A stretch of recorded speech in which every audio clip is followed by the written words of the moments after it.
Sunday morning stream. I'm your host. I actually redid the tutorial level, and at the end of this playtest, we're gonna release the build. So, yeah, hopefully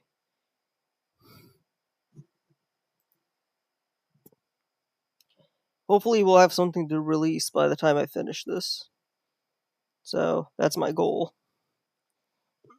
Okay, give me one sec. Give me a minute. Alright, there we go.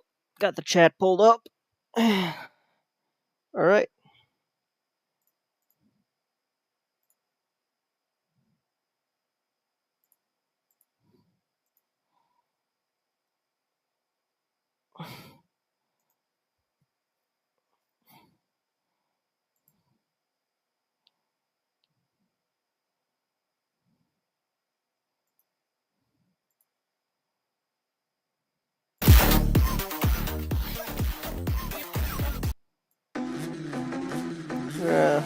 Some music.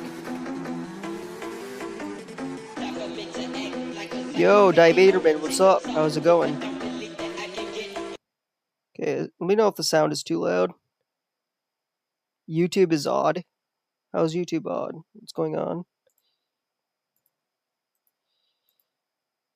Are you deving now? More like playtesting. But yeah. Um Fixing any bugs that are weird. Okay, so this is my tutorial level.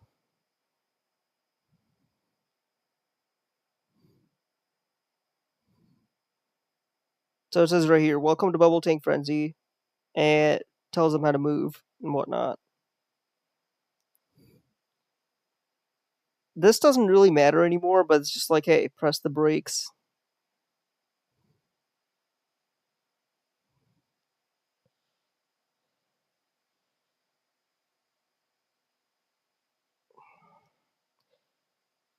I was about to do a shader. Nice, nice. Press the left mouse button or right thumbstick in your gamepad to shoot these barrels. Not sure if I should stream it though. I mean, if you have. I mean, you usually stream when you have like an idea of what you're doing.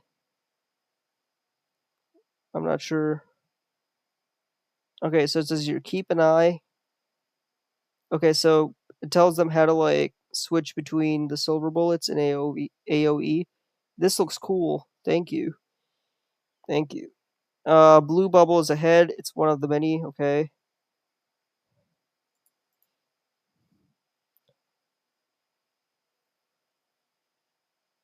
Down. Took damage.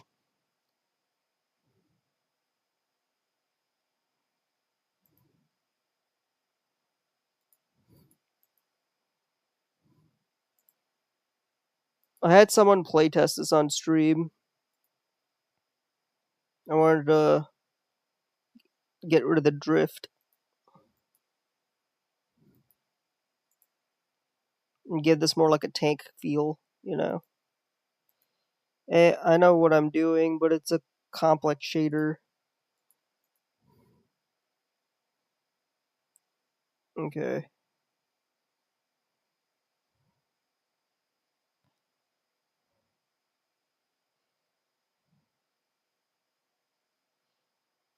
So it's going to be a lot of little tweaking and stuff. Yeah, definitely do that offline then. Yeah, like this is why I like don't stream the actual development online anymore because who wants to watch me just tweak a bunch of stuff? That's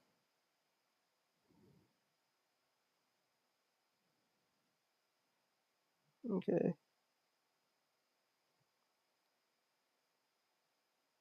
Okay, so we completed this level.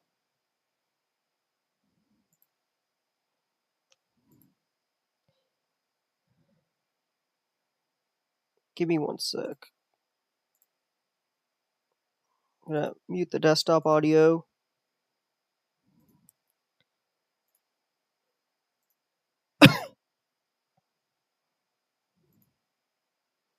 Let's see.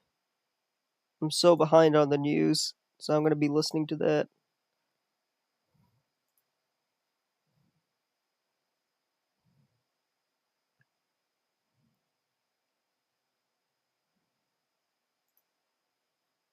Let's see.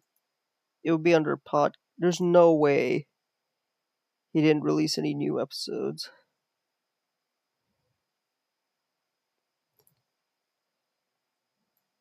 Okay, this is what I want to listen to.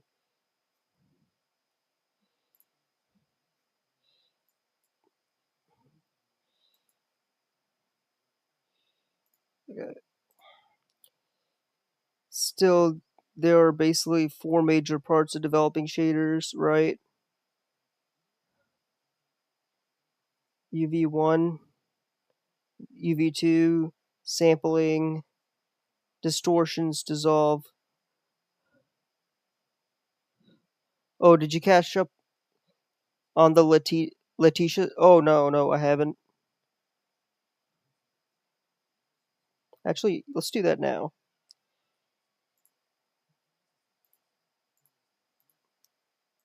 Let's see. Letitia James. Um, Ben Shapiro.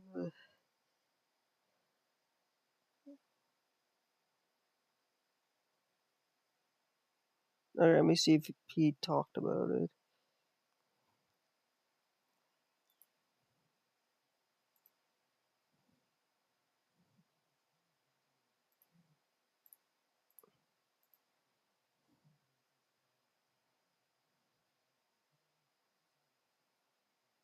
Hmm.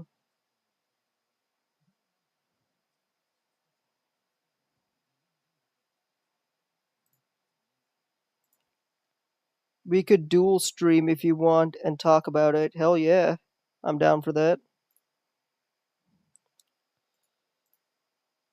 Okay, yeah, let's do that. Let me get my Discord open.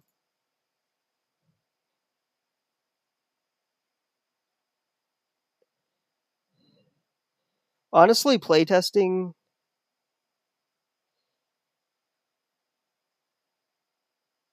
to have a reason to do dev instead. I could either dev or play a game right now. You're forcing me to actually work. Um, okay, I'm gonna be in my voice channel if you want to join. On my Discord server. I'm gonna close everything down. Give me a sec to say, yeah. Whenever you are ready, I'll be in here for a while.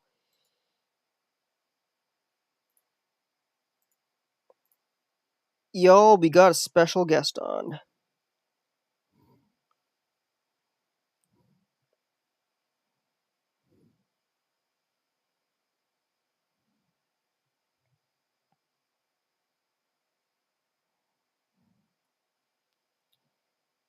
I was gonna binge a bunch of Ben Shapiro episodes. Honestly, he did an interview with Vladimir Zelensky. Ben Shapiro's kind of pro Ukraine. Well, I mean, you might be like, well, why is that surprising? Well, for one, he's a neocon. He's a hardcore neoconservative. The Republicans used to be like very anti-Russia until Trump came into the scenes. It was actually Mitt Romney who was in 2012.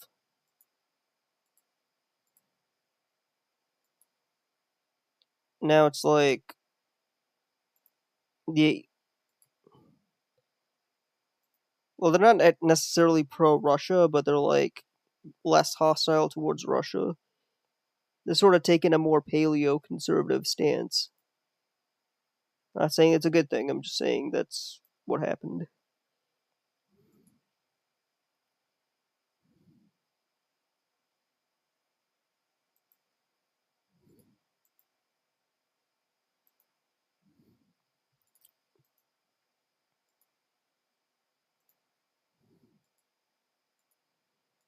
Uh, and so they become more isolationist in their foreign policy. Now you do have neocon holdouts, but that voice is drowned out by Trumpism. Now, Trumpism has no coherent ideology.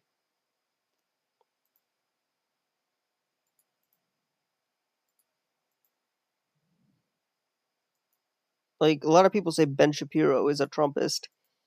He is not. He is for ideological reasons, but he supported DeSantis in the primaries. So it's a mixed bag, if that makes sense.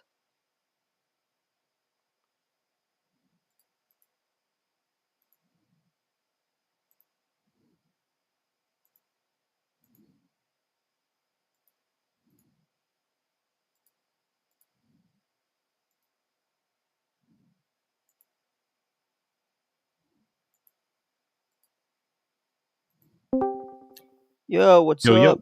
How's it going? it's going. Give me 1 second. I'm still in the middle of setting up stuff. Yeah, yeah. So you were talking. I'm gonna actually have to. I'm gonna be still there, but I'm gonna just mute because I don't. I'll be hearing you twice. Sure, sure. Okay, there we go. All right. So how are you doing, man? I'm doing pretty well. So what I got done yesterday was the homing bullet power up. Now, it's not going to be 10 minutes long. That's overpowering the player. But this is just me testing it out just to make sure it works. And I'll do your thing, brother. And honestly, Um, this is cool. Like, this is actually a pretty cool power up in my personal opinion. I liked the way that you set up the tutorial. Though it was pretty cool. Yeah, I wanted to like just add a few like steps to it because it was kind of out of date. It looked pretty cool. I is the only thing that I would suggest is you might want to add some prefabs in there. If you're using like maps that are just pre-gen, then you probably want to put some prefabs in there for like rocks instead of using the default terrain. Because the terrain can only take you so far. So when you get to that point of level design that you're already shaped like you know it's kind of like you make a clay mold. So now it's time to just add the jewelry to it to make it uh, look decorative.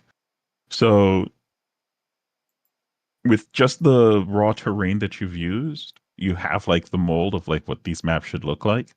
But then you probably want to add like the actual rocks, and that'll take you. I guarantee you that'll take the game from looking like a game to looking like a double A game right there.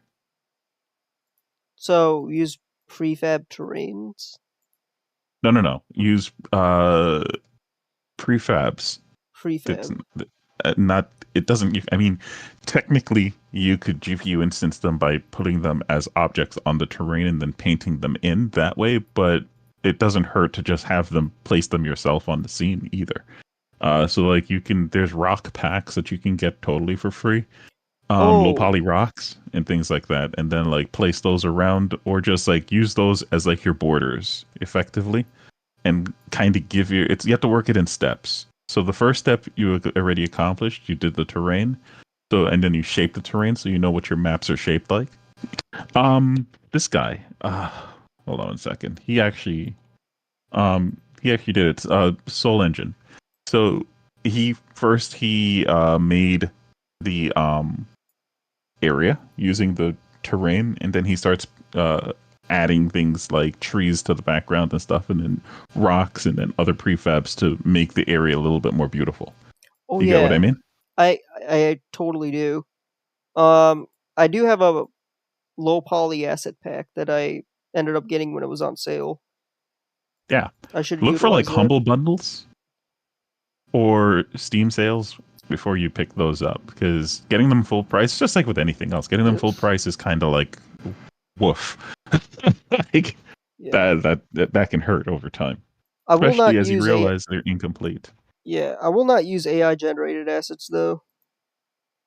Dude, do not limit yourself. I don't use them, but it doesn't mean that I'm not using them for any ideological reason. Yeah, it has to be very clear why it would be. Like if you're hurting somebody by doing that, then sure, fine. But if not, there's no. You have to think about that for a second. Don't find reasons to pigeonhole yourself. Well, I mean, I just don't want Nick to roast me for it. Ugh, He's really Nick is gonna anti-AI. roast you no matter what anyway.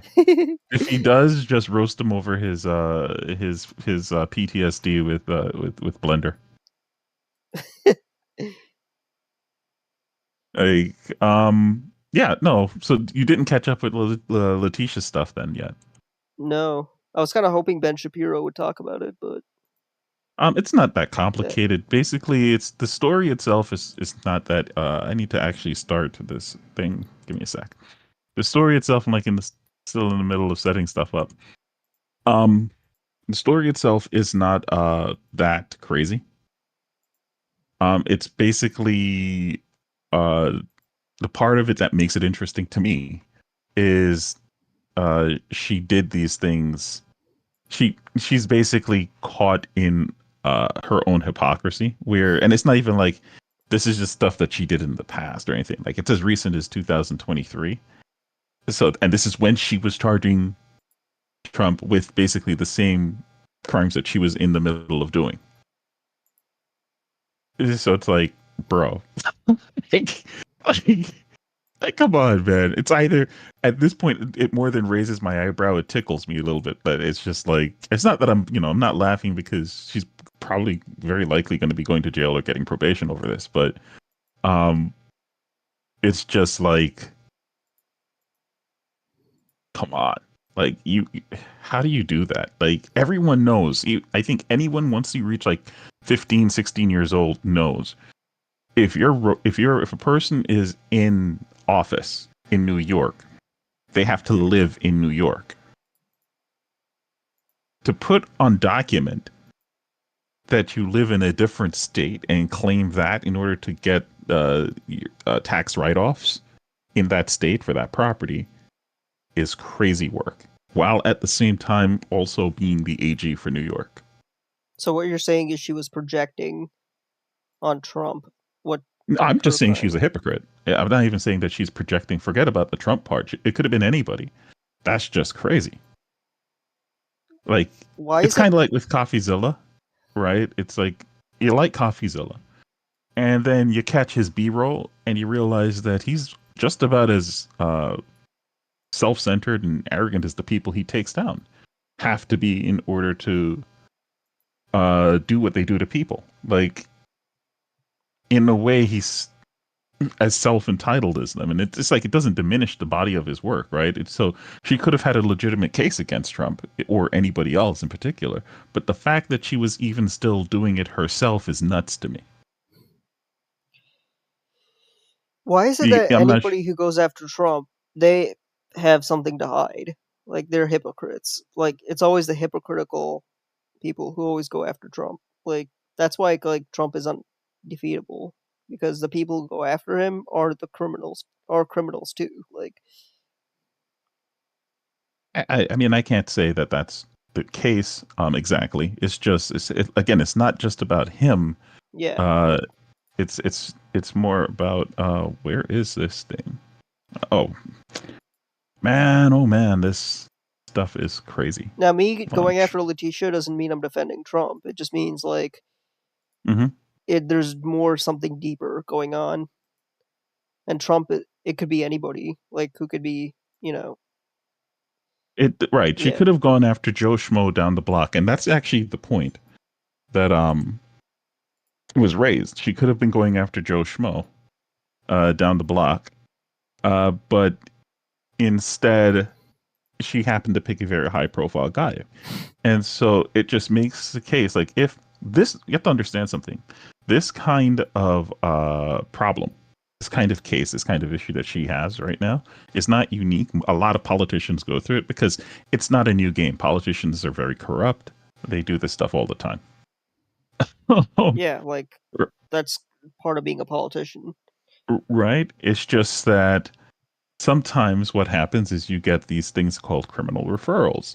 It's where the politician has pissed off somebody else, and that somebody else decides, hey, take a look at this, and then refers it to somebody. Then that's somebody. I've seen it at my old job.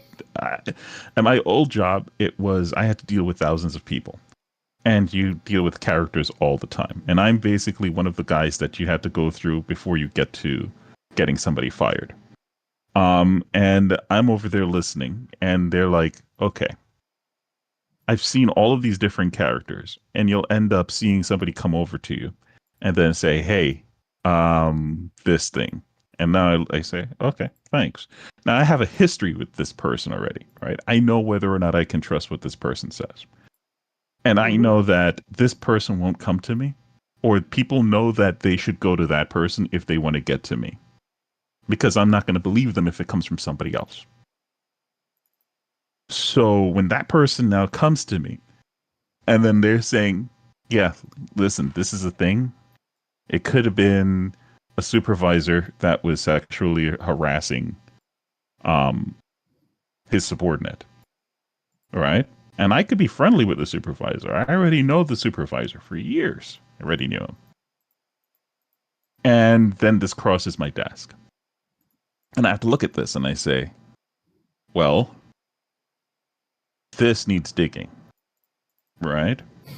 Or if it was from somebody else, if it was from some random bloke, I'm going to look at it and I'm going to say, okay, it's not worth my time. And I give it to the secretary. Hmm. Right? And then she could look into it herself, whatever. And then if she thinks that it's something important, she'll come back to me.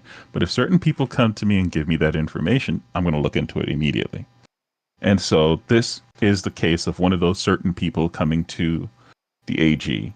Well, it wasn't the AG, it was the head of HUD and saying, hey, yeah, this is important. And the head of HUD was like, all right, let's look into this. They looked into it and they said, we have enough. And they put together what's called a referral and then sent it to the AG.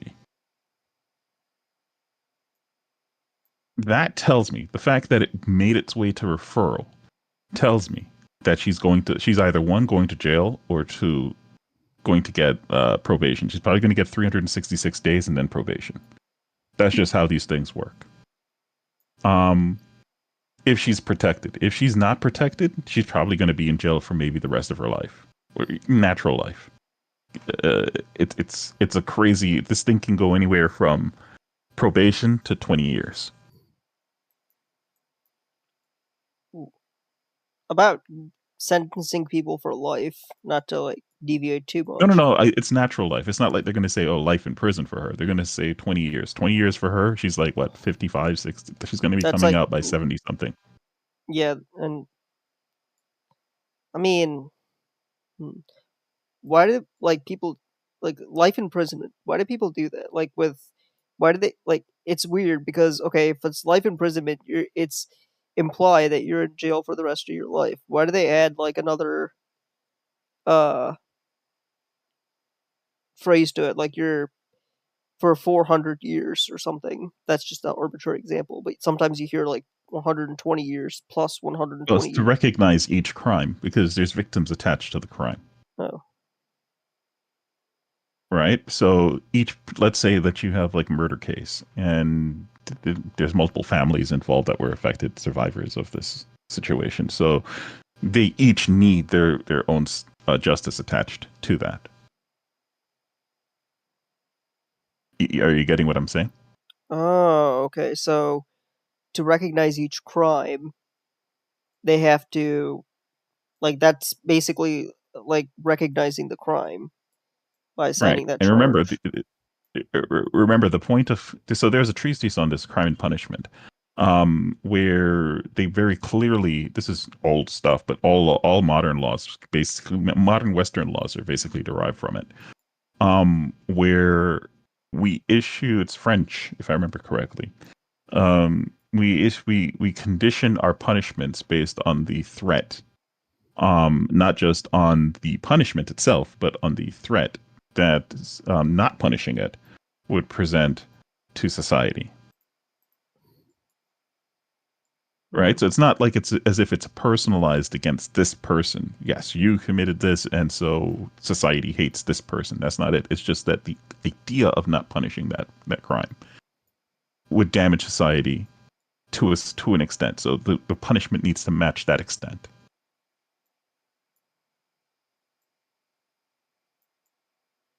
So if you don't punish that crime, you're letting the person get away with it, basically. Well, Interesting. again, it's not about the person; it's that you're encouraging the furtherance of that crime, that kind Oh, of crime. okay. That's what I just said. It's not like society hates that person. Yes, there's families that are aggrieved. There we go. Yes, there are like families that are aggrieved, but the uh, it's that society has said, "Hey, we don't want this kind of behavior to be normalized. So this is the kind of punishment that this is worth. It's you got to attach worth to it. That's what crime and punishments is about, ultimately. Interesting. So yeah, as far as what's going to happen to this, effectively what she did. So there's a couple of things. There is some ancient stuff that people dug up. So let's. I think a good question to ask is why did this happen? When did this happen? How did this happen? Who did this happen from? So I'd like to think this was a favor that was called in by not by even the person you might think it is. It probably was called in by Adams. Um, and somebody paid back that favor, and they got in touch with the White House, specifically HUD, which is actually not the White House; it's an independent agency, who then sent the referral to HUD, which is now the White House, and that's how we ended up where we ended up. Wow. Uh, So let me turn you up because I don't think anyone can actually hear you on my side. Okay, there we go. Normally I have my volume down for input. Are you streaming too? Yeah, yeah. Oh wait, let me go to your video and leave a like. Uh, okay, thanks. I always do that. Uh, I think that's like there we go. I'm still struggling on getting engagement, but it's all good. Oh shit. I'm not even sure how to do engagement. I'll be honest. I just, as soon as I think you're doing fine though. Like you're doing the typical YouTuber stuff. Like when I saw that, your last, thumbnail for that video, and it was like a picture of you with your mouth wide open. I was like, yeah, that's just basically YouTuber. It's like, it's like what the heck. Every YouTuber feels you need to know exactly what the anatomy of the back of their freaking throat looks like on the thumbnails. I always thought that was normal. Didn't want to Yeah, break any exactly. trends. It's normal. It's normal. It is See, the trend. my style of gameplay, I mean, my style of YouTube is I like to do gameplay overlay. And honestly, Leafy is here inspired me. This is other he used to be on YouTube, but I don't, for one reason and another, uh, he got banned, and now he does Rumble. Um, but he like, I didn't even know you could get banned on YouTube. That's crazy. He must have done something crazy. well, I mean, he went after Pokimane. Who's Pokimane is the this is familiar. This Yeah, is from Pokimane's a Twitch streamer, yeah. and This is familiar. Yes, she got into vaguely. some hot water in 2020. I forgot what she did, and Leafy jumped on it, and for I guess YouTube thought he was very like he broke a bunch of policies like cyberbullying and stuff.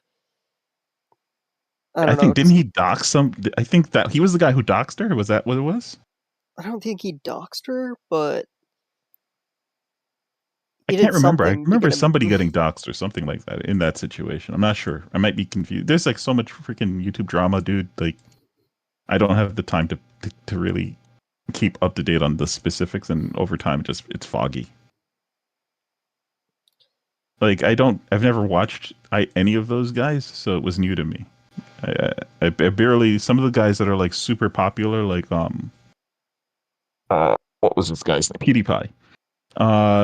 So like I had to like find out. I think like in 2019 or 18 that PewDiePie was the number one YouTuber as far as like subscribers goes, and I only found that out because he was like in a head-to-head battle with like some Indian T series. YouTube channel, and it was just like Indian movies. I'm like, there's no way he's gonna beat a freaking like. Once I hear Indian, I start immediately thinking, or asking the question, how many, does YouTube have like a separate count for regions? I mean, And I'm like, but he's in Europe, so clearly that's not the case then, which means that he's gonna have to beat basically, or he's gonna have to be super popular in India. And how do you beat that? Like that's crazy. That's like 1 point something billion people, and they're all getting the internet and they're all getting on YouTube. So it's like, good luck, bro. there was also like a He mass struggled hard shooting. though. Yeah, there was also a mass shooting that happened, and then PewDiePie just saw that like people were, A mass shooting? yeah, like When was in this? 2019, the Christchurch, New Zealand shooting. Okay, The shooter was a fan of PewDiePie, and when PewDiePie noticed that, he was like, "Oh, okay." Then he essentially let the T Series channel win, which is lame, but it is what it is. I'm confused. What do you mean? Like How did T Series win because of that? Or the how mass did he let shooter, T Series win?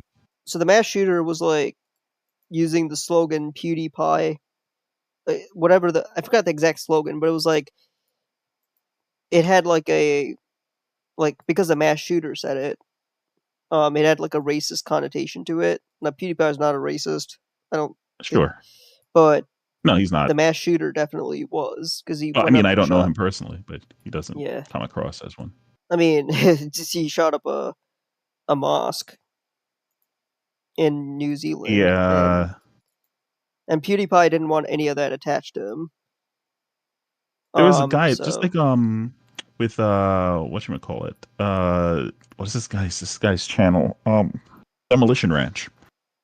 The shooter in the Pennsylvania shooter was wearing or so this is the thing that I really love about um conspiracies, right? Because now it's floating around that there were body doubles of the shooter, oh and my that the god, shooter himself was a body double, and that there was somebody else that was there that you could mistake as the shooter who disappeared. Like no one knows where he is and stuff like that. And I'm like, bro, like there's a guy with a freaking.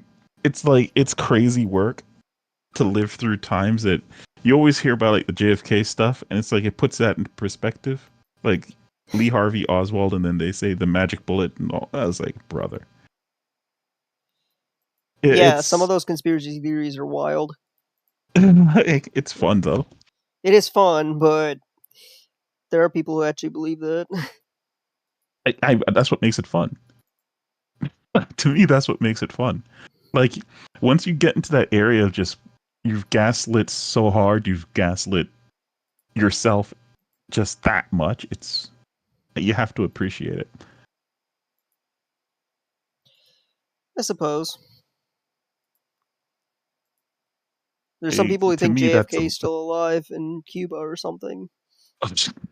Like, yeah, it's I always thought, I'll be honest, I from the first time that I heard about it and got educated on the issue, not the issue in specific, but the time period in general. I always thought it was some type of Cuban assassin that was behind it. If it wasn't Harvey Oswald or some type of Cuban connection, because the only people that I could see that would have enough reason to go after JFK in that way were two groups. One was the mafia, and the other one was the Cubans, because he did a lot to Cuba. He did a lot to the mafia. So those two groups I could see. And at that time, nobody really talks about it, but a lot of governors and a lot of judges were bought off by the mafia. Like big time. It was a very big problem back then. It's kind of like what's happening now, where people are raising questions about, which I don't think is. So this is like the question of, is the person that you're talking to, is their position honest, right? And I'm going to be redoing this whole thing because the first run that I did was just to test I like to do that when I dev. I Hmm. like to just do stuff to test the theory of if what I'm thinking will work, and then I just do it properly the second time. That's what I found works for me the fastest. But I always thought that that's where it went. Now, it could still be that way, right? Because as far as I know, I haven't read through because they've released, and there's still like 20% of the documents that haven't been released, but they said quote unquote released everything. Um, so I still need to look through that. I haven't. It's a lot. And I would rather have it to sit down and just go through as much as I can at once than to do it in piecemeal. So I'm going to clear like a couple days for that. But for now, I still think it's in the air whether or not there is a connection that way through maybe the mafia. I'm not sold exactly on Cuba. It's possible, but I don't think so because I think if Cuba did it, there'd be too much pushback. Or if Cuba was going to try to do it, there'd be too much pushback from Russia on not doing it. And Cuba has proven in the past that they'll bend the knee to Russia in that time period. Hmm. Right? But I do still see the mafia willing to do it. We need full papers, like all the papers. I don't know Or if it could that'll. have just been Harvey just being a lone gunman doing his thing. That could be true too, but with the actual truth of it, I don't think we'll ever know. Yeah. The beauty of it all is that holy cow, was it freaking um amazing, like the myth. I always like I was talking to Nick about this I think 2 days ago. The idea of what our lives or our times will look like in 3,000 years when people are looking back, like what myths are they going to be making about the people? Same way like when we talk about the Romans now, like there's certain things like when we talk about, for example, the gleam in the commander's eyes, that the soldier must never look up at the commander. Don't eyeball your commander. So that comes back from the gleam in your commander's eyes as the commander during drills, right? You don't eyeball, and that's where it comes from. So it was just like stuff like that is just like super interesting. Like what's what will be what because not obviously the resolution is going to get blurry, but what's going to actually carry on? That would be fascinating to me. To me, I don't think anything should truly carry on, but or at least the resolution might not be so vague because everything is live streamed now, right? Yeah. um, but it still would be pretty cool. Float rotation speed.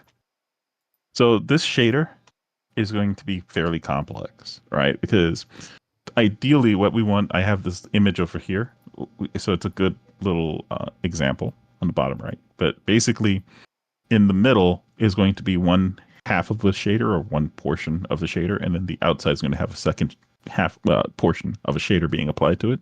There's going to be two separate rotations, one to the outside, one to the inside. A dissolve effect that we're going to control the radius of, and then a distortion effect that's going to handle the entire thing. And inside there's going to be a separate um, sine rotation as well as a sine um, distortion of the UV to get like a lava lamp kind of look on the inside of what's happening in here. So that's what I'm shooting for. Nice.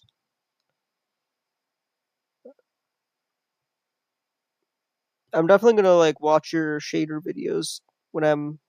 I have another idea for a game too. Uh, are you familiar with Crazy Taxi? Yeah, I used to play it on arcade way back. So there's a bunch of variations of Crazy Taxi, but I have not seen one for a flying car where the taxi itself is a flying aerial car. And by the way, flying cars do exist. There's one that's being prototyped in China called the Xpeng flying car. If it's in China, picks or it didn't happen. Hell, even then, I have to like physically There's touch it. this was before AI videos, but I saw videos of it. It Like has like the rotors fact and the fact that the Chinese can convince people that they have a 1.2 billion people population while at the same time going through a one child policy is crazy work. That's like gaslighting to the next level, but they're good at it. And people, and for some reason, everybody keeps believing what comes out of their hook, line, and sinker. so it's what I saw was fake. I don't know. That's the thing. I don't But have a let's clue. just assume it's real, okay? Okay, sure. Um, and I mean, it doesn't necessarily have to be real for my game to exist, but essentially, you are a AI. This flying car, it doesn't have drivers. Instead, it's fully autonomous, and it's part of a corporation, amongst a fleet of corporations. I'm sorry, one corporate. It's basically like Uber, but if Uber was just like had their own autonomous cars and whatnot, and so you, the player, are that flying car, and the gameplay loop is just like Crazy Taxi, but you're flying around and taking people from one place to another. That's the gist of the. That's what I have so far, but I haven't seen any flying car games. There was one. Cloudpunk. Cloudpunk? Mm-hmm. I definitely want to play that. It's a flying. You're a taxi driver. In a for in the flying cars in a city that's above the clouds, basically steampunk themed city above the clouds, or well, steam. I guess you can call it cyberpunk. Oh, I definitely want to check that out. Yeah, I tried to play through it. I think it got difficult when how they handled the storytelling with the gameplay because there was like times where you were in the middle of playing and then it was just like you want to keep playing but you can't because there's story happening and it's just like the story just started getting in the way. I can't remember exactly. I think it was like the dialogue just popped up at the wrong times and it was like unavoidable and you're like in the middle of combat or something like that if I remember correctly. Oh yeah, that's really. I hate when that happens when the dialogue just like pops up when you're at least like pause the game. You know what I mean? Like set the Yeah, timer to 0. I'm trying to remember exactly. I think it was um and then I don't think there's if I remember correctly, I don't believe there's fast travel when you're on foot.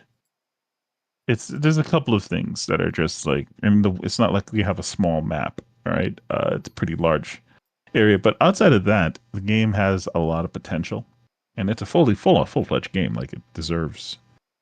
I think it's a small team that worked on it also, so it's pretty good. When did it come out? I don't remember, probably maybe like 5 years ago, 4 or 5 years ago.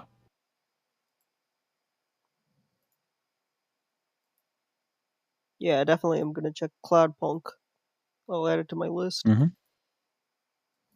Yeah, listen. Do not say that I told you to try that. I think I gave it a negative review if I remember correctly. I just said I'm just saying that it there is another um there is another game with like cab driving and flying cars that would be pretty interesting.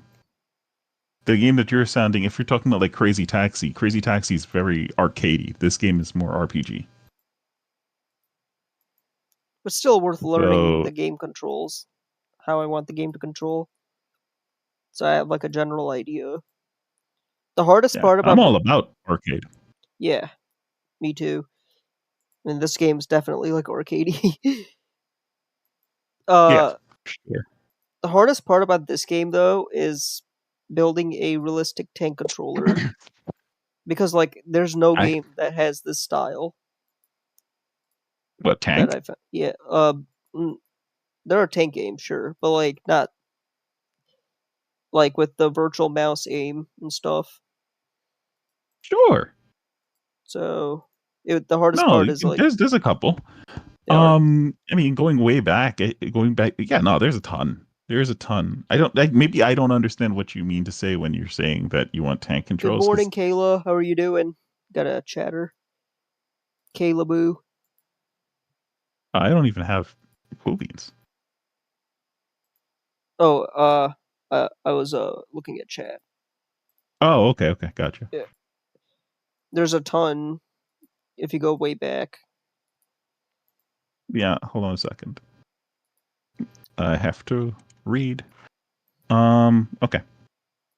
Yeah, no, there's a couple of games going way back, like that they would use because this is so. I'm assuming that you're talking about something that is from the camera perspective is basically top down, and you're looking like. Hold on, let me run my scene for a second.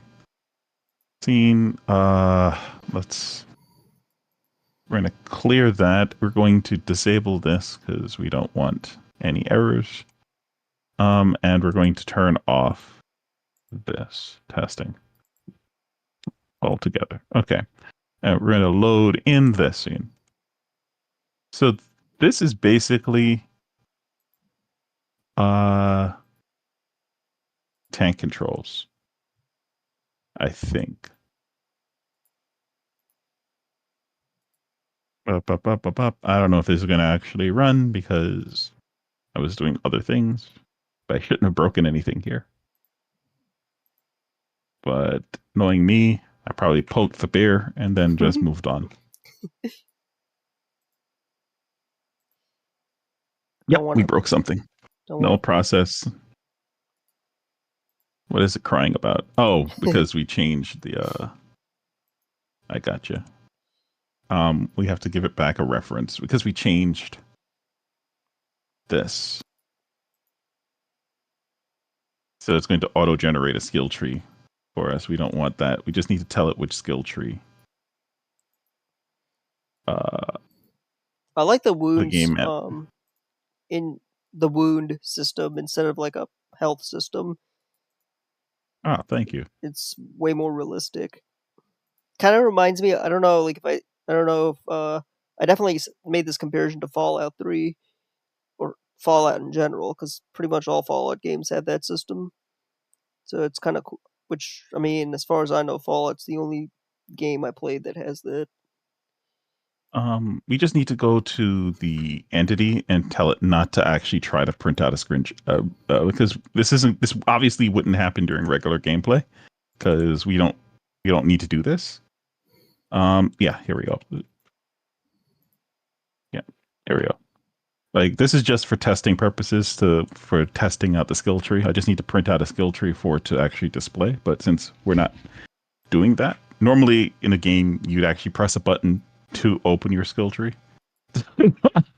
Not just like start your game and start displaying a skill tree. Clear. So by doing that, we should now no longer be calling that. So we should be fine. Okay. Objects Best are trying to be viewers loaded. on stream.com. Yeah, no, I'm not doing that. Okay. So this is tank controls, right? Effectively, I can go you see the character can look in the opposite direction. I can go backwards like that, away from whatever direction the mouse is looking. Or I can go towards it. If I'm like right now I'm pressing forward or W key to just follow the mouse, no matter which direction the mouse is. That's my forward. If I press S, I'm going to be walking backwards away from the mouse. If I press A, I'm going to the left, D to the right. So these are basically tank controls. Huh. How do you make your mouse like constrained, like in, prevent it from going off screen? What, you mean like that? No, I Yeah, don't. I no, can you go don't. off screen with my mouse. Because I'm thinking about doing that for this game. Well, I mean, when you actually, I don't do that because I need to do other things. But if you're going to be, if you're going to be developing, I don't recommend it. I mean, I think it would slow down dev time as you'd have to keep on stopping playing in order to make changes out here. No, that's a good point. Yeah, I'll keep it like this for now. Yeah, I think it would. I mean, it might feel all right, but it would definitely slow down stuff. But you see what I mean. So these are tank controls. This is you're going backwards, um, and stuff like that, right? And all this other stuff. Like that's what I'm hearing when I hear tank controls. That's not what you mean, or is that what you mean? Um, that's kind of what I mean, but like I'm also talking about like a physical tank. But So instead there's of a difference between the controls because no matter what, the player has to be familiar with whatever controls you're offering them, sure, and the animation or like how it's represented. Is that what you're talking about? Like just yeah, representing what representing like how the tank okay. moves. But I guess that's like more of an animation thing, not like a control thing. Yeah, that's because no matter what, you're going to end up with something that the player is going to be familiar with. And tank controls typically, however you decide to animate it is up to you. But generally speaking, if you press W, you're going to be moving towards wherever you're pointing. If you press S, you're going to be going away from whatever you're pointing and so on. Right? Yeah. With the tank controls, the way that the tank works with animation is that if you're strafing, the tank doesn't go sideways. The tank will turn basically the let's say like you're facing north and you want to go to the west. So the nozzle of the tank or the tank's main gun would still be pointing north, but as you hold down the A key to go, let's say west, um, the tank's body, the left wheel of the the left wheel of the tank will go slower than the right wheel of the right side of the tank, treads of the tank, which will then make the tank's body itself shift so that way the body of the tank is facing east west and the nozzle of the tank is still facing north. That's just animation though. That has nothing to really do with the that shouldn't have anything to really do with the controls. Hmm. But you don't want that to have anything to do with the controls because if you start doing that, you start losing the ability to actually control your tank and you lose consistency and you probably make it a little bit too complicated. Yeah. They, I mean, if you want to go like super realistic, but for that I would need to have like three other guys with me because my brain isn't that good. Like, yeah. Like also animations are in 3D. I need to work on that. Like animating a 3D rig. I know how to animate a 2D sprite, but when it comes to 3D, I'm like, because originally I was planning on doing like a humanoid character for this game, but I ultimately decided against it because I wanted to get something like off the ground, and I figured a tank would be way more. It's a moving cannon, right? So I figured, and honestly, it worked out pretty well. hey Nick, how you doing, man? Nick, Imagine a small cat with a chef's hat and a wooden spatula. Isn't that like a? I'm pretty sure that's like a cartoon. I'm pretty sure that's already a thing. Is that like that's already a thing? Like you don't have to imagine that. Like in this day and age, just get AI and they'll put it together. I don't think you will. And I remember on Roman's channel when he did his stream, I've already uh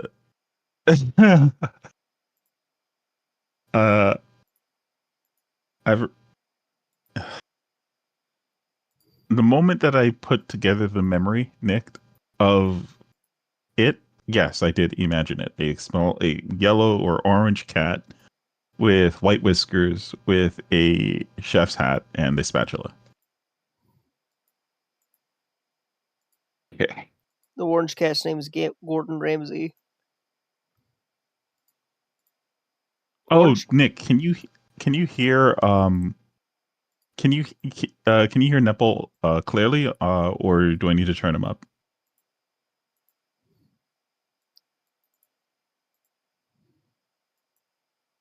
Awesome. Okay. What's up, Nick?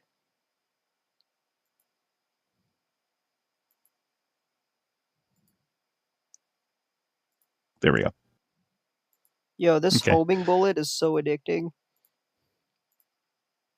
Take a look. Oops. Now, obviously, the power up is not going to be 3351. I think you're still on stream. We'll be right back. Seriously? Hold on. Wait, is it really doing that? Oh, shiz. How did I not notice that? Okay. How long have you been in BRB? I already caught it, Nick. Probably like 30 minutes or so, but they can still hear me talk. Thank Yeah, you. yeah. Yeah, bruh.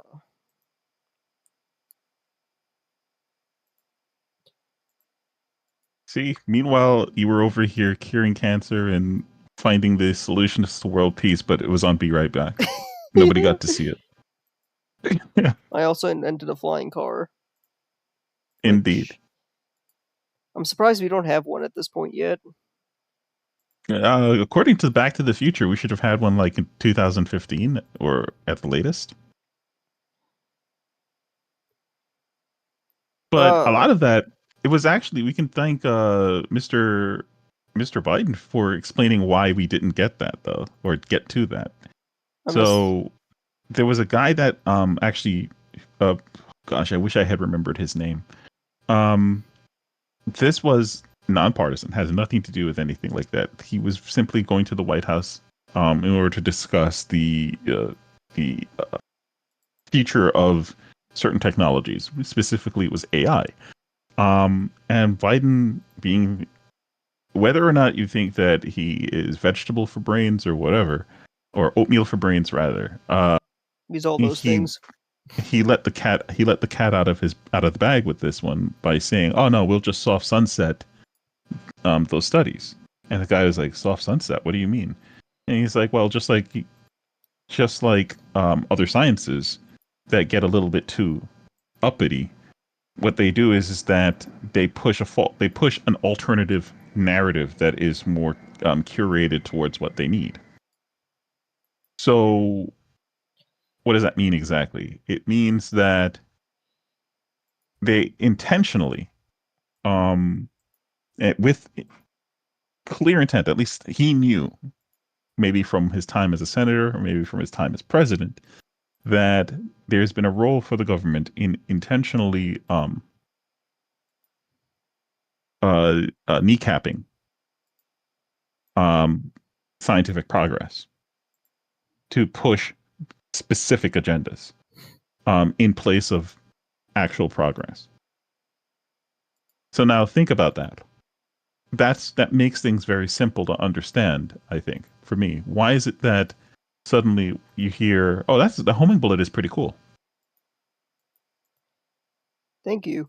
It was actually in there in the early game, but I my plan for it was like the code I wrote for it was really unmanageable. Like I put everything in one file, so I temporarily removed it Gotcha. and made it like now that I did polymorphism, I was able to re-add it back in again because that the homing bullet has its own code. Very nice. It looks Yeah, cool though. like the whole like see this is why we don't have scientific because the government is the reason why we don't have a lot of like progress. Well, forget Hmm. about the well, don't forget about that, but that's important also. But um, the the main thing is the question of okay, so if what's been coming out is curated, what has been coming out? And that's where we end up with things, for example, uh, like um, gender ideology, Ugh. climate change, things like that. Those are the actual popular positions coming out of academia, or arguments are coming out of academia that are pushed through various programs. If you recall, like Common Core, Oh yeah, Obama came up with Common Core. right? Um, all of those things are endorsed. They get the government's rubber stamp. There's a seal of approval. So now you're thinking, well, wait a second. Actual progress was held up because it was dangerous.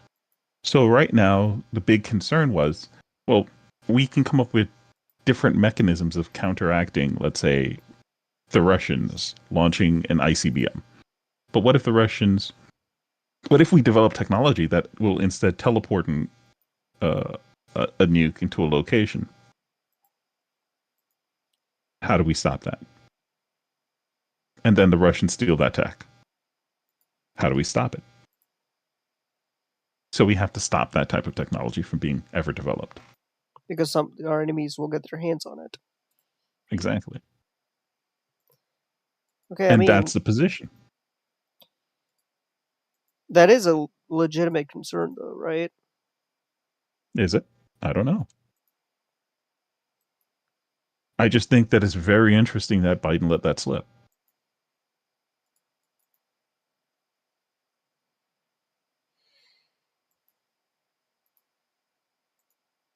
And it's because he let it slip that I know it's true. Like, if he had said it intentionally, I would have been like, I don't know.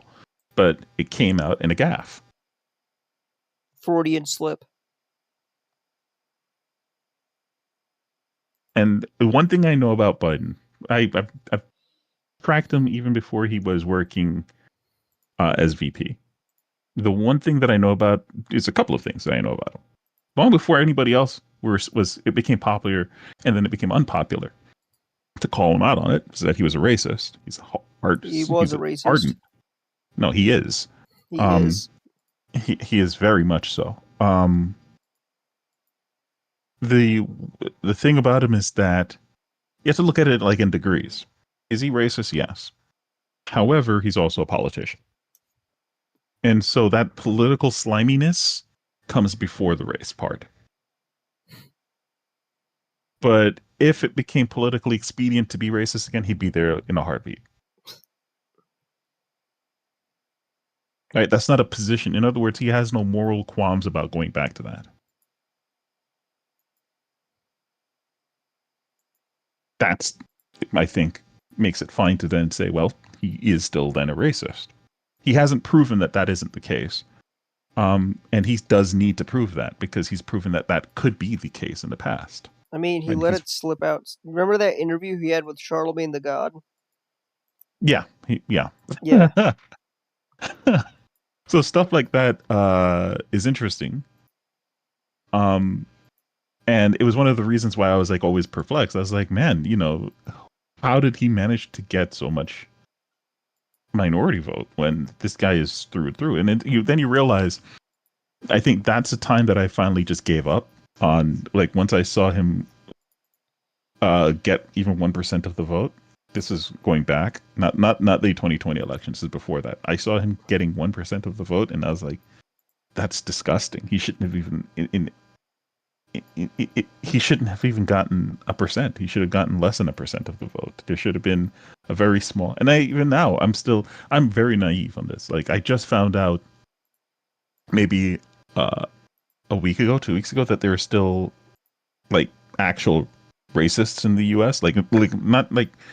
Not like individual racists. I mean like actual racist nativist groups. I thought they were extinct at this point. I didn't realize that there were still a few running around. So I'm like super naive on this.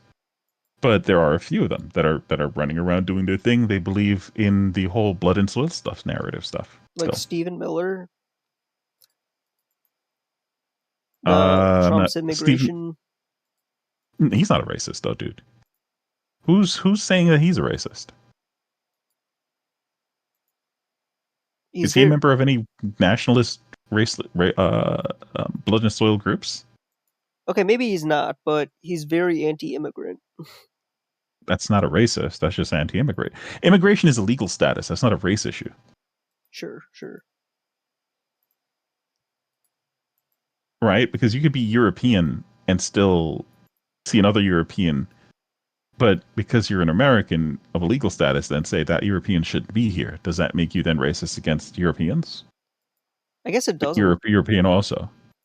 I Like it remember. doesn't make I mean, sense, right? If you play it out fully, it doesn't just doesn't make sense. to give an example of that, Pierce Morgan, like there was a petition to deport him because he was anti-gun, and no one Hey, what's going on, mukbang?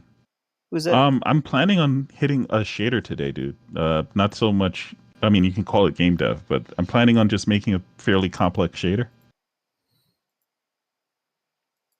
The only development I do online, like on stream now, is like minor bug fixes, things that don't require a lot of thinking. Like, if it does, then I delegate that offline. Well, I mean, I heard, like Yeah, I said, I did this. I did a prototype of this yeah, yesterday, yeah. so I kind of have like an idea of that it works. It's just a matter of putting it together in a coherent form now.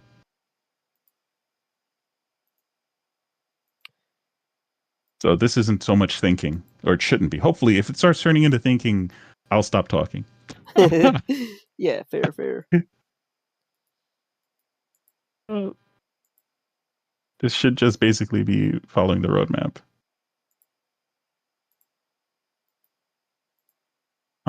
Okay. So the first thing is I want to um so we've already made all of our fields. So let's add the rotation to the main UV. So we need to collect the UVs. So this is again another one of those videos where I show you that shader graph is not something to be afraid of as long as you just take your time with it. So the very first thing that we need to do is we create a node and we go UV. And this is just a basic, all I did was right click and then brought in a UV node. That's it. All right. So because I'm dual streaming with Netball, I won't be verbally explaining every single thing um, that I've done here. So you can just follow along visually and it should be good.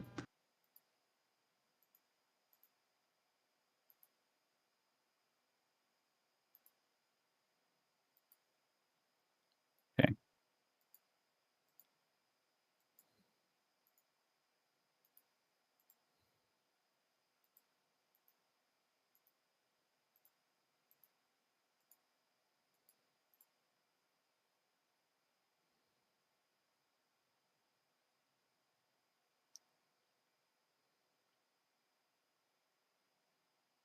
I think the hardest part for me when dealing with shader graph is that I get like OCD on positioning each node to try to make sure the lines don't cross.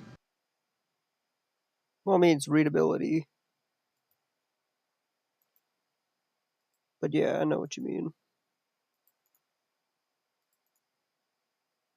Shader graph, it uses a visual scripting language, right? Yeah, Or is I there think like, it's mandatory. I'll be honest with you. I think it's mandatory. Um,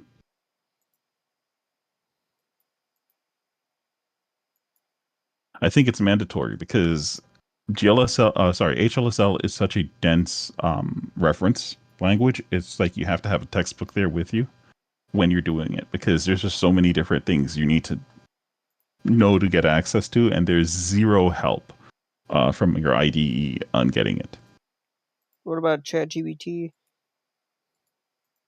G- I, I, Even ChatGPT. GPT on GLSL, GPT is useful. On HLSL, not so much because it depends. If you're using Unity 6 and you're using the new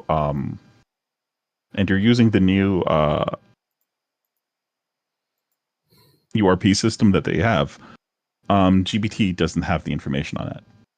So anything new that GPT, okay, yeah, of course, because GPT's trained on previous data. That make Yeah. I sometimes forget how it works, but Yeah, it's not like the so magic bullet for any. right.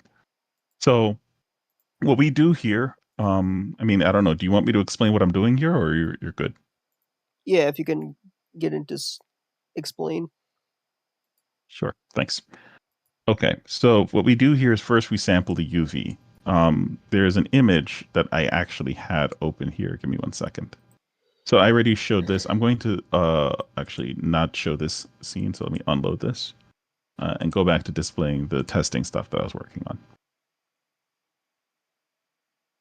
Image, there it is. So this is the image that we're working on currently.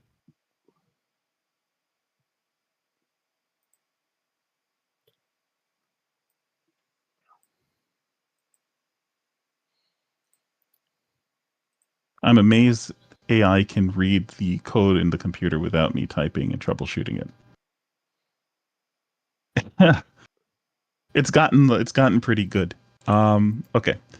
So this is the image. This is the basic image, this little circle right here. You can already see that it's applying a material to this. We want to actually get rid of that because this material is gone. We deleted it. Or we're about to change it. So we don't want that material. The thing that we're working on, it hasn't changed it because we haven't saved the new shader to yet. But once we save it, this is going to be empty. So this is the new shader that I deleted the prototype. This is the new one. So the idea is that first we need to get the UV. UV is going to be 4-point coordinate, but we only need two from it, which is which is the X and the Y. And we can assume, actually, we can look here. Oh, it's not going to show it here, but we can assume that the center of this is going to be 0.5, which by default it comes with 0.5. Oh, and we're also using the new URP, Unity's new URP canvas setting out of the gate. So this technically should work by default, or should have everything set up by default for overlay canvases on UGUI. Right. And so we made a rotate node here. So now we can just make, this is a very simple rotation script that we can just do. So we just do time, and then we multiply this. Actually, we can get rotation speed here, which is just something that I had over here. Anything that's over here is exposed once I make the material. That's the reason why we have them here. And then we just do multiply. And we are just going to multiply the time and the rotation speed. Right? And then we just plug that in over here, and boom, we now have rotation. So I'm going to actually give this a value of, let's say, 0.5. And so now if we look at this, you should see that the red is rotating around.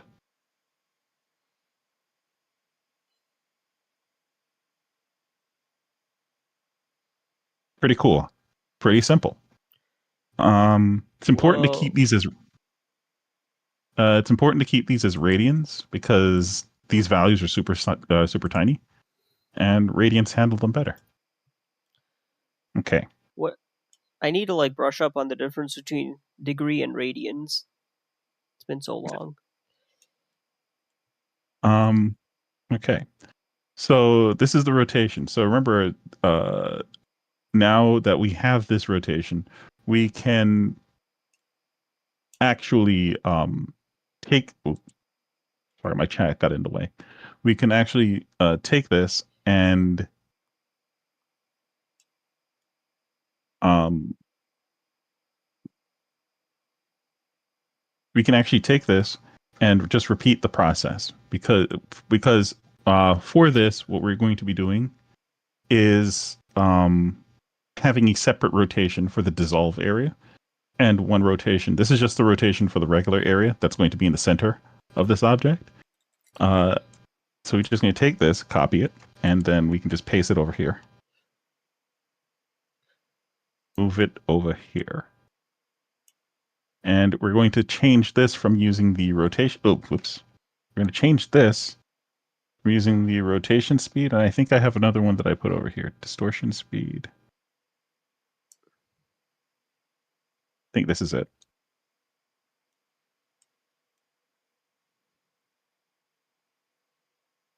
Right? And so now we have two different rotations. We're going to have one rotation for the inner, one rotation for the outer area.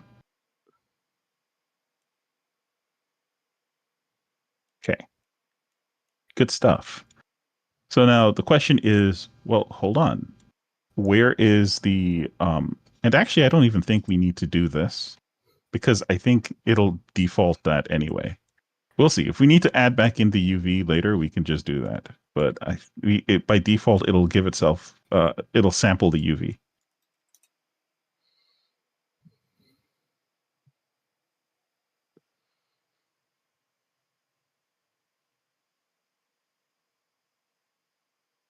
Okay.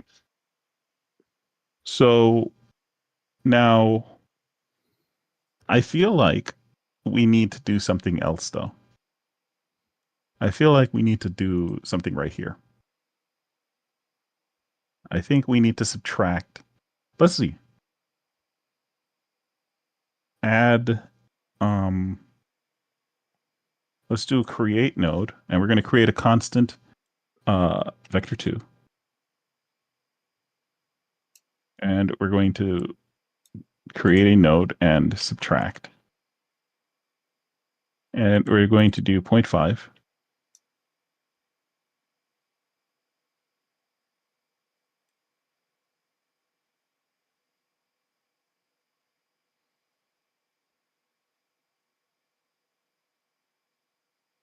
Oh, whoops.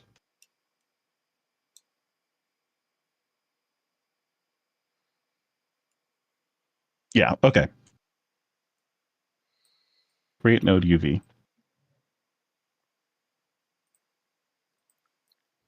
Okay, so to answer Nick's question, why do I use Raystream? I don't know. It's just easy. I just already have it set up. Requires minimal effort. Yes, there's a 20-second delays, but as I'm sure there are other tools, yeah, but I'm just too lazy to look into them. What's Raystream? Raystream is like a service that allows you to stream to both Twitch and YouTube. It puts all the chats in like one program basically, Mm, so I don't have to like have Twitch and you. Maybe does what you use have the same thing, or like you can just monitor the chat in one like plugin, or yeah, it's all in one. oh, okay, so Raystream isn't the only thing that does that. Okay, what am I seeing here now?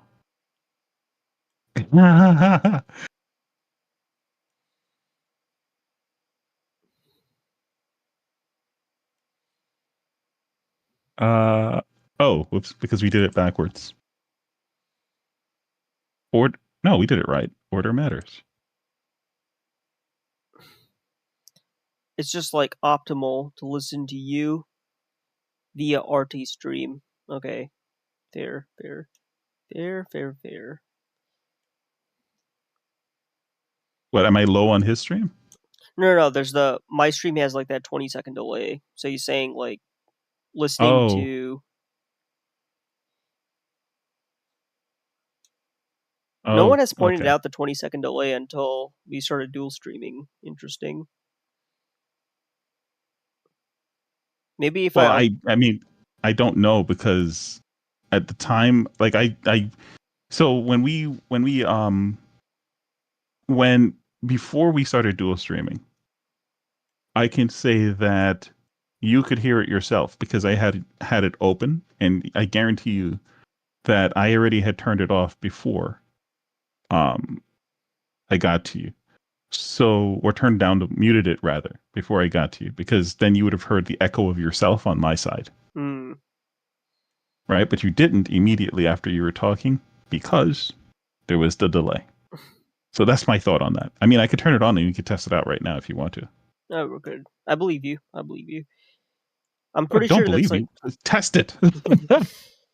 okay. Yeah, yeah. Turn it on. All right, hold on a second. Um, there we go. Had to find my browser.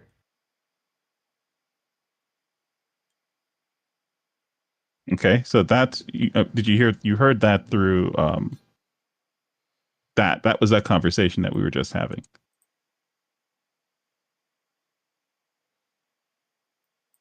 Hold on, hold Okay, on. so there's a pretty big delay, but I think that that's been a thing because even when you were streaming,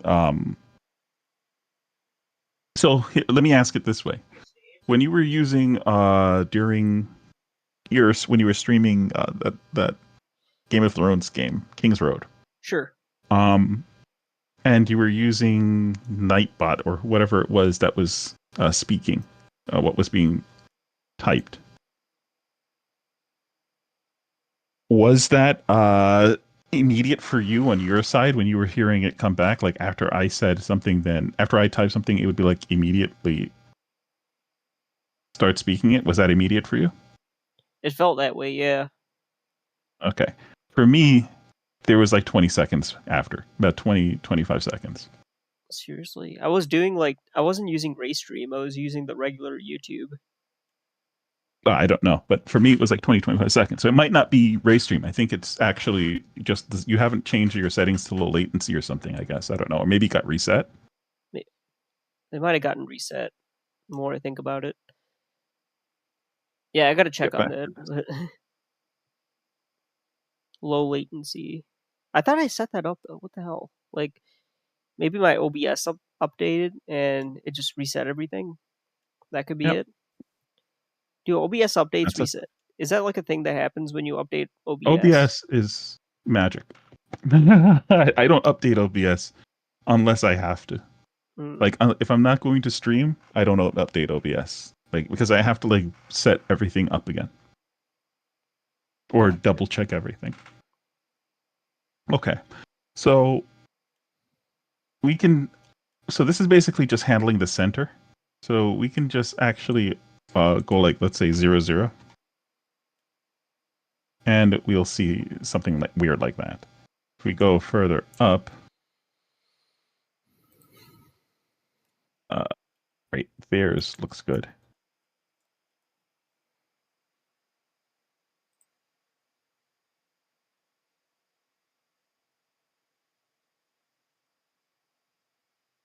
Yeah,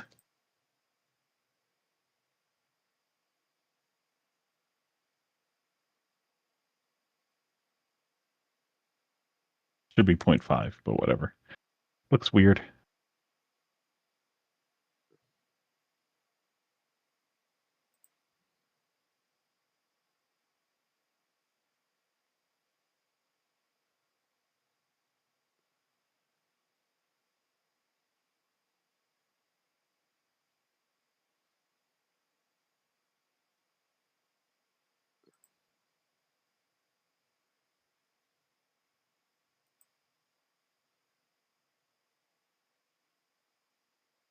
You could also do sine rotations, which is pretty cool. Just makes it go up and down. Um, all right, let's get back to work. Having too much fun. Mm, We're not supposed to be having fun. We're supposed to be game deving.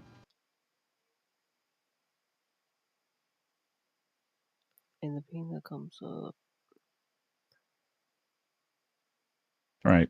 So after we subtract this, then we might actually be getting rid of this part. I'm just testing this out because I wasn't trusting the like if I get rid of this, I wasn't trusting this to actually represent the center. I think I might have figured it So out. I am messing with figured what out. The latency thing on YouTube. Ah, When you on Raystream, when you create an event, you gotta go in and set the settings and then return to Raystream, then I guess start the event.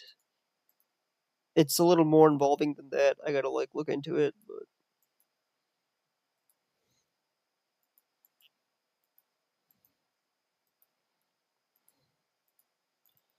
frickin' OBS, man.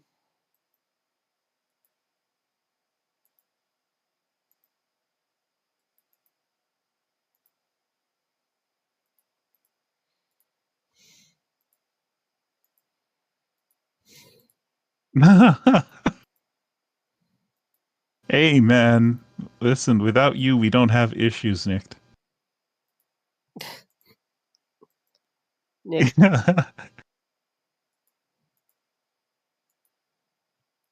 Nicked. Wait, what is he saying?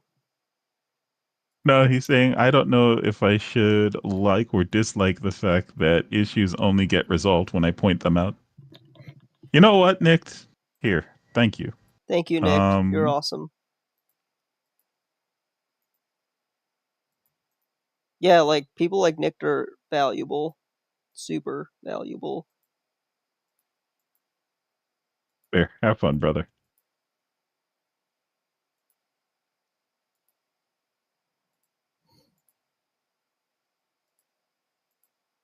I think I just killed him.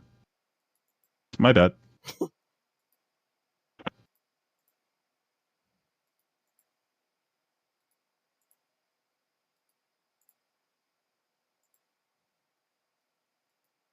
Yeah, that Game of Thrones Kings Road game.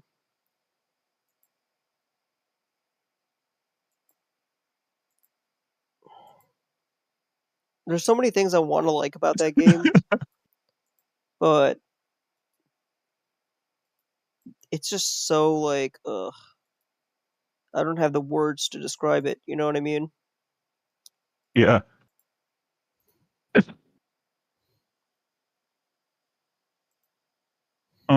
Kings Road. Kings Road is Kings Road is a game. Let's put it that way. It feels very it's like going to McDonald's and getting a hamburger. It's a McDonald's hamburger, right? But if what you like is McDonald's, you're going to enjoy it. It's a brand. Right. I just every time I just see something with anything Game of Thrones, I just think of R.R. Martin and I just say nah, I'm good. Yeah, because he's never going to finish the books. Yeah.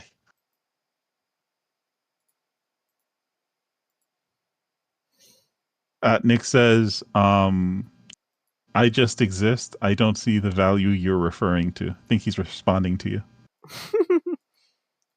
Well, I mean, you pointing out issues is a value intrinsically.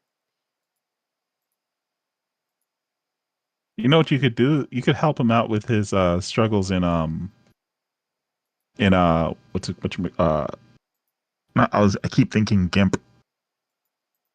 Um not Blender. There you go. You can help him out. Just keep pointing out how he keeps failing. I won't subject him to that. Sorry, Nick. Listen, man. Just keep pointing out that, you know, he just has to keep trying harder. Try harder. That's funny. Okay, let's get back to this. So we're going to this is our test. If I remember correctly, I think maybe I shouldn't have deleted the whole thing before I started this, but basically I want to subtract out um and get the center through that, and I want to control it a bit. So I'm going to do it this way. Um Actually, you know what? Let's do it this way. We're going to give this its own center there, and we're just going to apply the UV here and see what happens.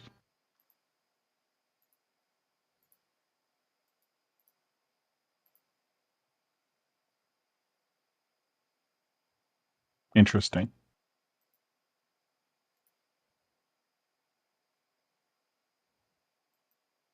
There we go. Beautiful.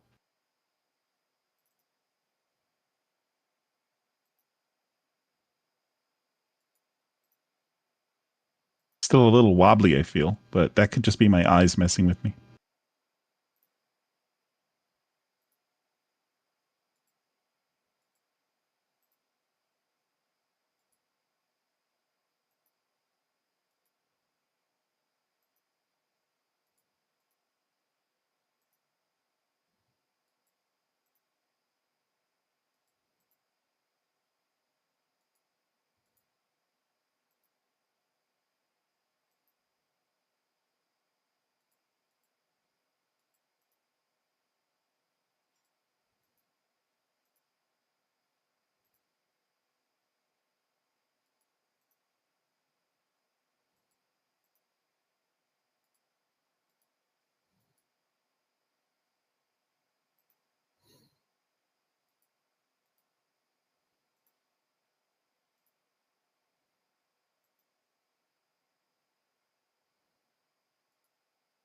Hmm. I don't know. All right, let's stop goofing around.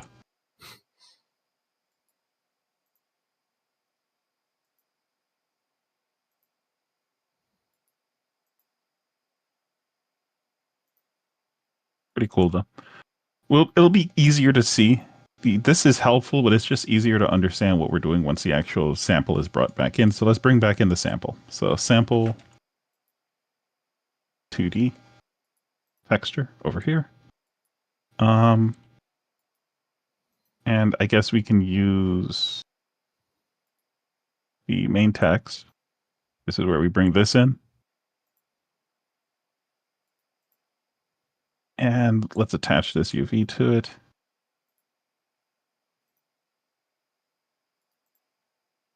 So let's actually use the badge. There we go.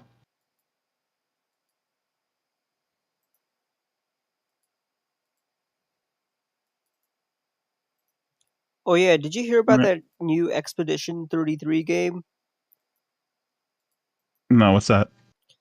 It's a story. It's essentially a Final Fantasy clone. Best way I could describe it, with a deep lore where you're supposed to stop a paintress. It's made by like 30 people in France, so there's a lot of like French themes.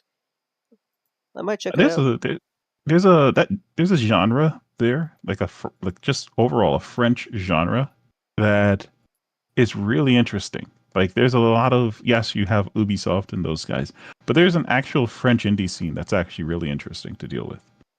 Um, Speaking of Ubisoft, they're ex Ubisoft developers. Like the like. okay, Nick, thank you very much, man. Thank you for joining us. Oh, where's he going? And he has to. So he says, "I can't stay. Got to do something as the sole IT guy in the family." Oh god, I You know know the what that's feeling. like, bro. And then, hey, it might just be that they accidentally unplugged something, dude.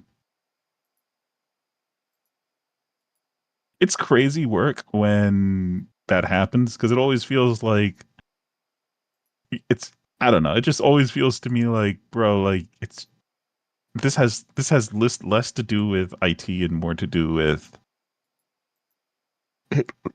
breathing, like normal living functions.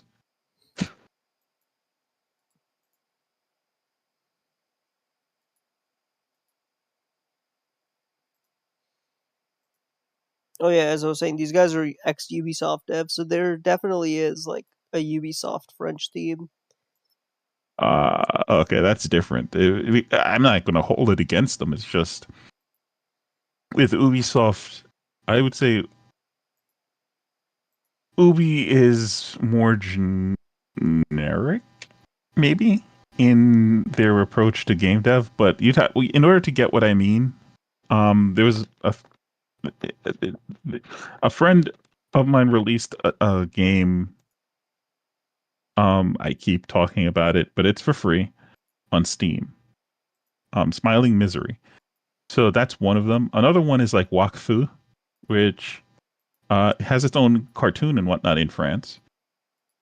And there's a whole bunch of these uh, Southern European French games that are just have a very similar kind of theme behind it. I can't even call it a theme. It's like it's its own genre in effect. It can be deserved to be called its own genre because it definitely doesn't feel like an American. It definitely, I think it's actually something that I got a similar vibe from a Brazilian game that I had played a few years ago. So, but even then, it's like it's its own thing. It's definitely interesting. It's always nice to have like different. It just feels different. It's just it's not better or worse. It's just different. But certainly, like with something like King's Road, or even something like that other game that my friend got me to play. What was it called? First Descendant, right? Hmm. So those types of games, they're formulaic, and they're built in a certain way that you're just going to expect these types of systems. I'm not saying it's easy to build a system. I'm just saying you're going to expect when you open up the menu, you're going to go to beyond just the mundane stuff like inventory, stats, and stuff like that. You're going to end up seeing that one part for like uh, cash shop, the next part for like um eh, uh um what do they call those things again? When you play the game like over a period of time and you get like a daily reward kind of thing. Um Gotcha. and all kinds of stuff. Not gotcha, but it's like you just get like these daily rewards um to incentivize you to keep coming back and playing things like that. Like you're just going to end up seeing those mechanics there. And it's just like so formulaic. It's like baked into the cake. It's kind of annoying now that I think Hmm. about it. Now that I think about it, it definitely. All right, Nick, stay safe, Bran. And if we're still around, if you come back and we're still around, look forward to that. All right. Actually, like So when I said Ubisoft, I mean like old school Ubisoft. Ubisoft wasn't always like that though. no, it wasn't. So, and Definitely not. the talent drain. Like these are the people who were with Ubisoft when it was at its prime. So it's the developers that make a game good. Uh,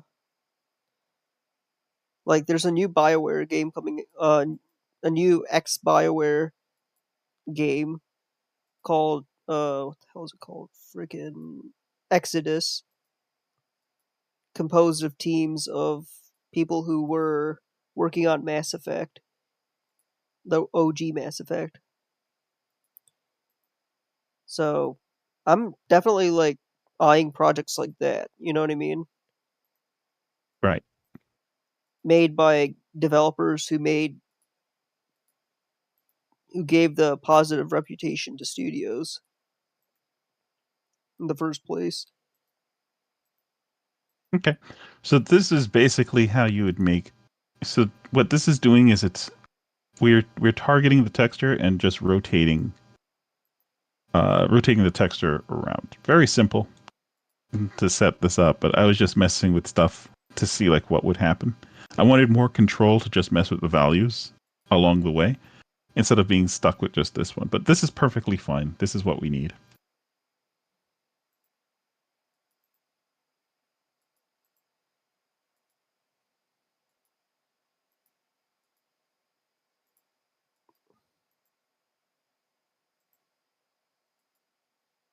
We like to mess with stuff because that's how we learn. Heck yeah. Okay. Um so the way that we set this up actually, because it might seem weird, like how did he get this to show automatically? We just go here. We can when you left click this is like think of this kind of like your graph inspector. It's just going to show the thing that you clicked. If you click nothing, it'll show nothing. So when I click this, it shows the node, the content of the node, and we just set the default value or the preview value to being this icon. That's all. It's important though that this is named main text. You'll notice that it doesn't have this little green dot here. That means that this is already grabbed. The information about this is being grabbed by somewhere else. Um, and if you type main text and then you see that little green, that means you typed it wrong. When that little green is not there, that means that it's properly being used by your shader. Um, and that's it. And so we don't have many options in the inspector because we're using a canvas, so we don't have to worry about whether it's lit, unlit. It's handling all of that under the hood for us. That's part of the benefit of using the canvas system. Okay, so now that we know that this is working fine, we can just go ahead and do that.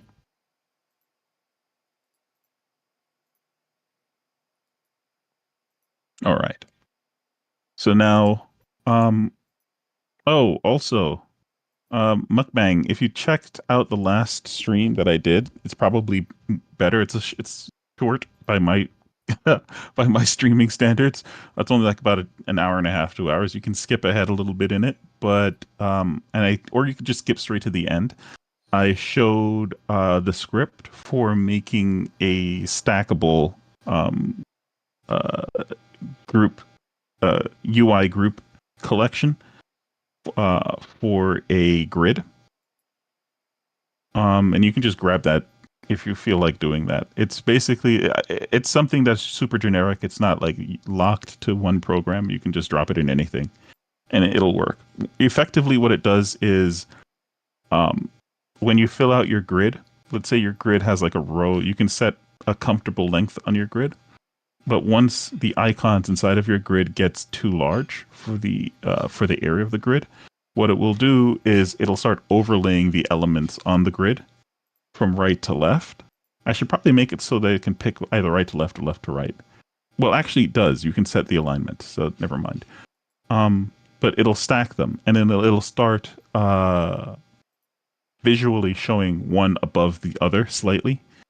Obviously, the more you start adding to that grid, the more compact they'll start to look. But overall, that's how it's handling grid overflow instead of either adding another column or another row.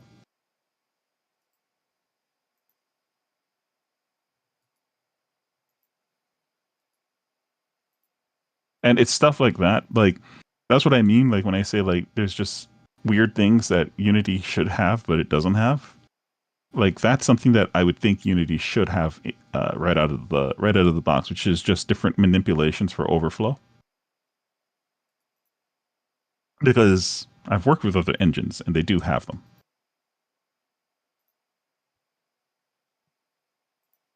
But hopefully Unity's finding its way again and is working towards that, I guess. I hope. Fingers crossed.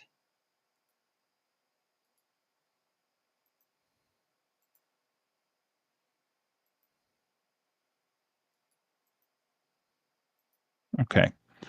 So we want to sample. Okay, so we get the sample texture, which is this guy. Um, um, let's work on the noise part is pretty simple. So we're just going to go back over here. We're going to grab this, and we're just going to do basically the same thing, but we're going to create sample texture 2D.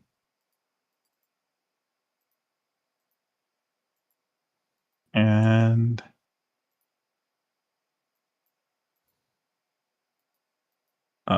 we just want to get the noise texture. Okay. So with this, we need to actually get a noise. We're going to use, I guess, let's use Perlin for this. And we're going to add this to it. And let's set the speed to 0.5. Actually, let's do it the other way.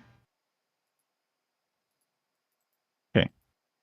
So this one is going to be rotating left. The other one is going to be rotating right.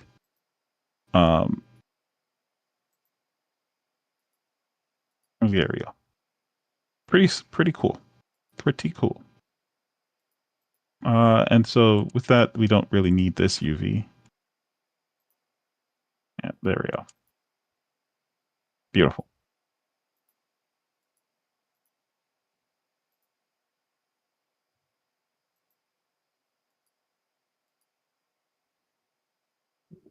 Awesome. So now we've made our two noise. So this is going to be handling the dissolve area. This one is just the entire image. So basically the outside area, the goal is to get the outside area of this to have the dissolve. The inside area will be doing its own thing based on this rotation. We're going to now be implementing, I think, yeah, we should now implement the thing that's going to cut this area out of this shader and replace it into this one.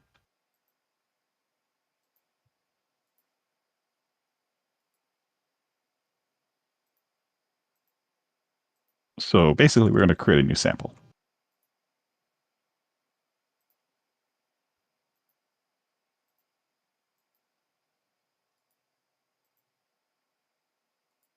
Let's make sure.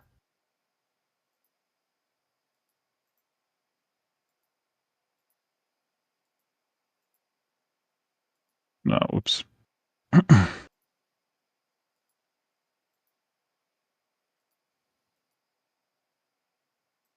right. It's weird. So Discord's showing my icon and your icon, and it's kind of like throwing me off because I'm like looking at the buttons and my icon is over it. Wait, what? Yeah, apparently Discord overlays Unity. That's weird. Did not know it did that. I know you can create some like streaming element. I don't know what you call them, but you can use Oh, you can use Unity to create streaming overlays. Apparently, yes.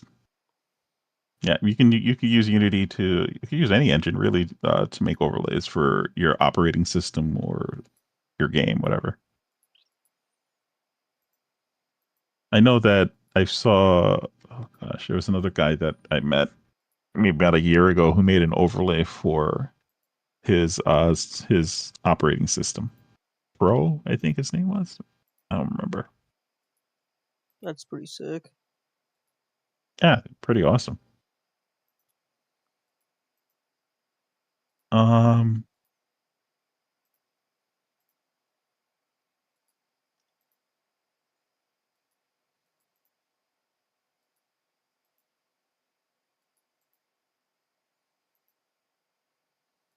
Interesting.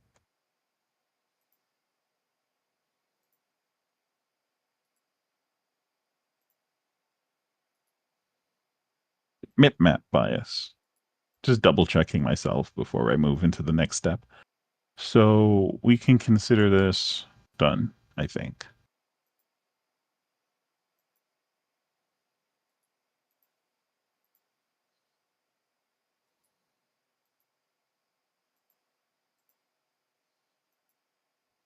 Yeah, I think we can consider this finished.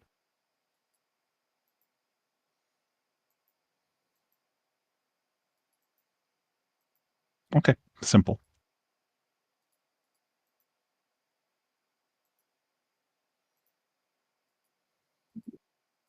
I'm going to be right back. Give me 1 second. Yeah. Need to get water.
Alright, I'm gonna go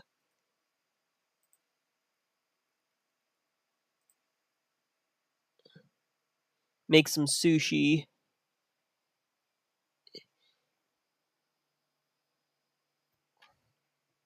I'll be right back.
Hey, I'm back.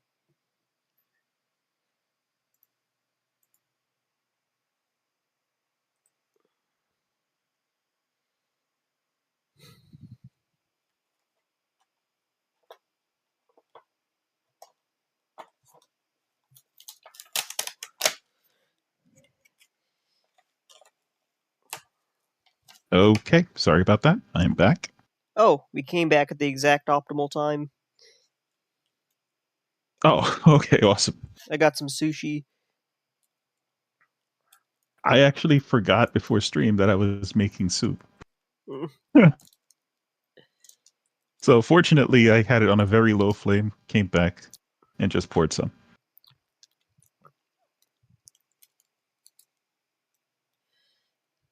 Yeah. Okay, let's get back to work. So,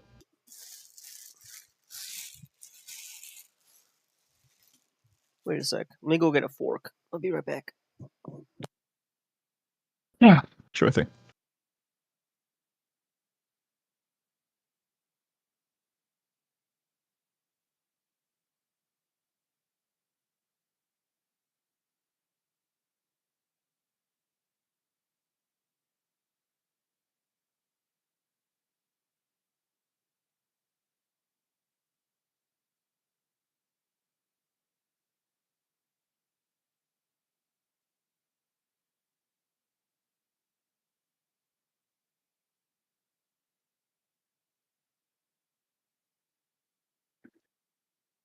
Okay, awesome. So now that we have this rotation, we need to get. We only need to do this once, even though it's going to apply to both sides. So we just need to create a node for the length.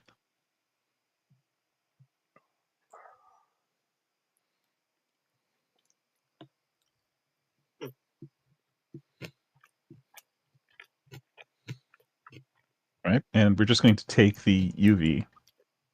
We could have grabbed it from either. Oh, whoops! Hold on.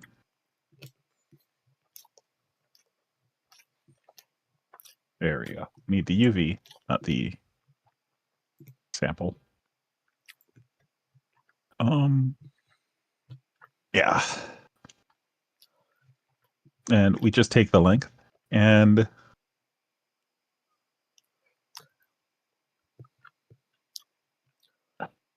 that should give us this. I think we need to do. Let's subtract 0.5 from it. Let's say.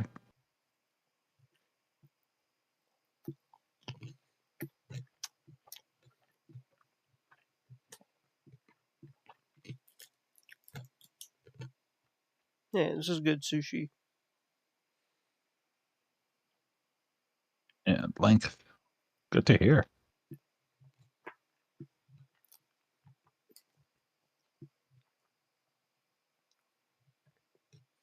So this will now get us you can see our area. Right. This is the beginning. So the stuff that's inside and outside get different effects. But this is us setting that up. So now I believe we can just do a. I'm not sure if it's a subtraction or if it's a multiplication. Let's try. I guess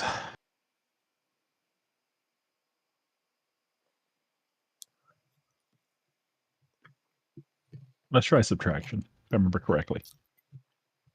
I think we should just do subtraction, and we're going to subtract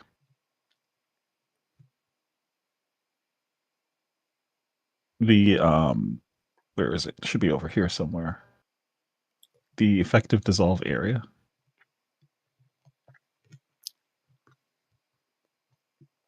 Oh, let's put it under.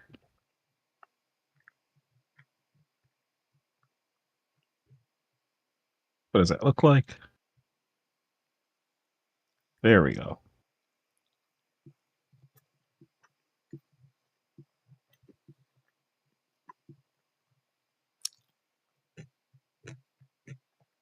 Turn this into a slider.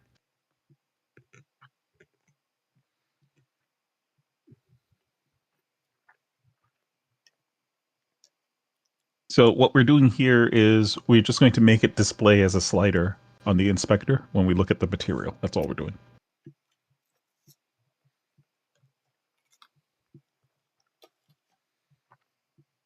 I think 0.35 is good enough.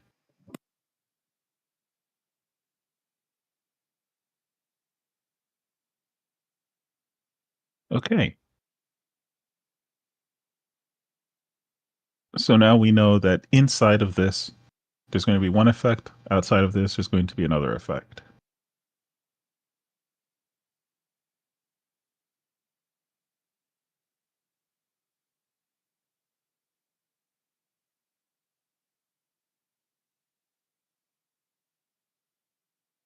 All right. And we probably want to clamp the result also.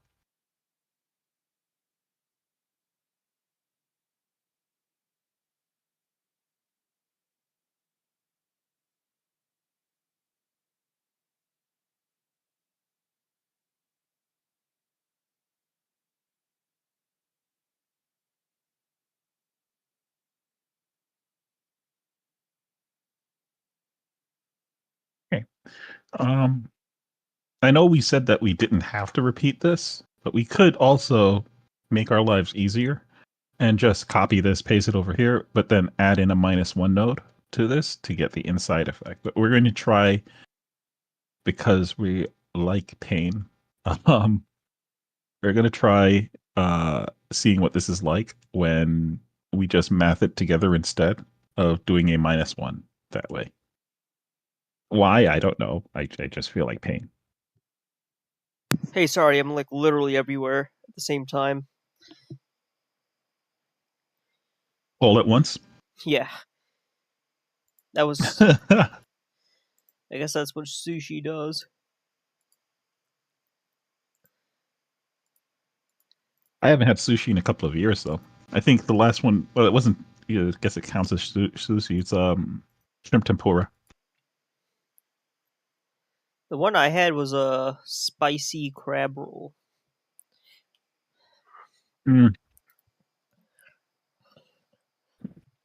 I mean, the only I reason had the fast food version of that. the only reason I ended up getting that is because I was fighting mud crabs in Oblivion. Mud crab. Ah, okay.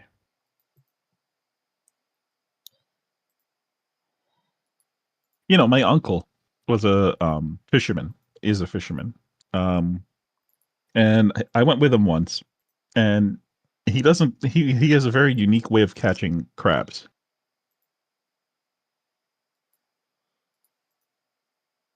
So he would go out and throw the net to just catch his regular fish. And over time, he'd just leave the nets out there. And then to get crabs, he would come back in, and we're on the shore. And he would just put his hand under, like, in between these rocks, and there's like these little water channels and stuff, and he just put his hand in there, and they're much deeper than you think. And then he would just take his hand out, and you just like a bunch of crabs just all clamped onto his fingers. Whoa. And then he'd just go over to his bucket and then just uh, take off their pincers off of his fingers and just dump them into the bucket. Dang.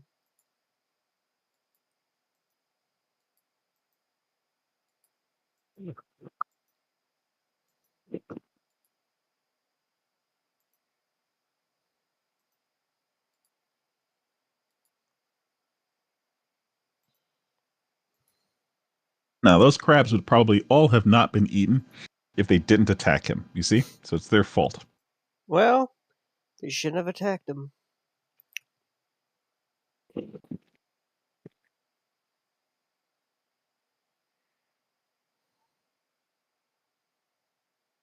Can't go wrong with soup. Okay. All right. So now we just do the next part, which is we did it here, right? We sampled the noise detector. Yeah. So what is this actually? What am I doing? I see. So this goes out here.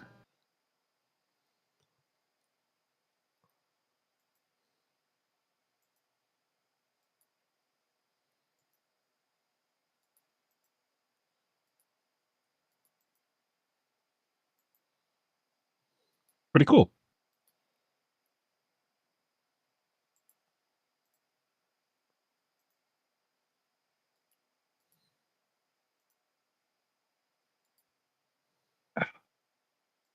Pretty cool.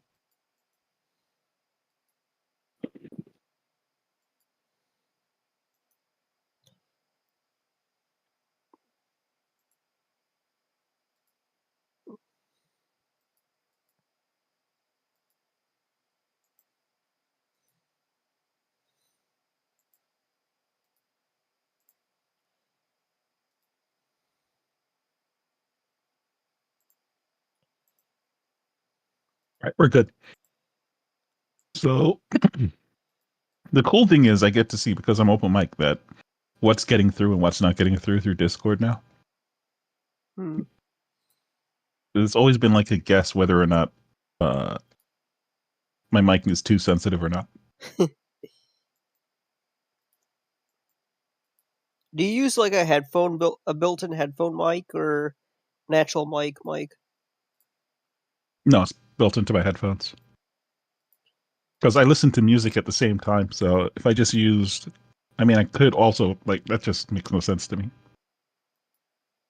The crazy thing is, I used to have a like $300 headphones and mic that I use for gaming for the most part. But then when I started streaming, I was using it, and it was awesome.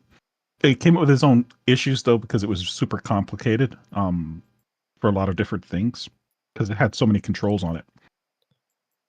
And then it broke Yikes. for various reasons. So I ended up getting a $15 one, and it's freaking working way better.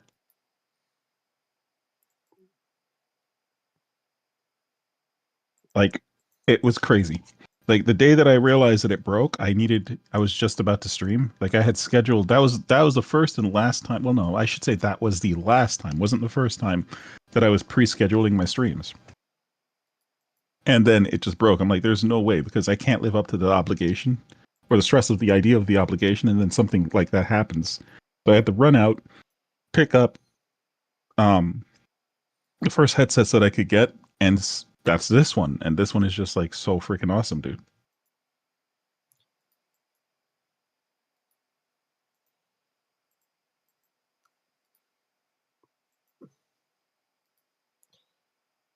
Do they have headphones that are specifically designed for streamers, like that have built-in mics? Because I looked everywhere and I couldn't find one that, I mean, what's the benefit? like, you can sit wherever you want. Basically, the mic is optimally placed away from you.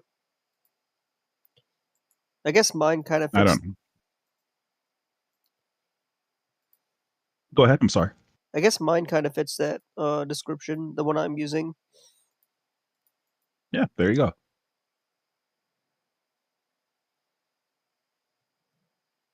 Like, if you're using it for streaming, it's a streaming headphone. Yeah, exactly. Yeah. Okay.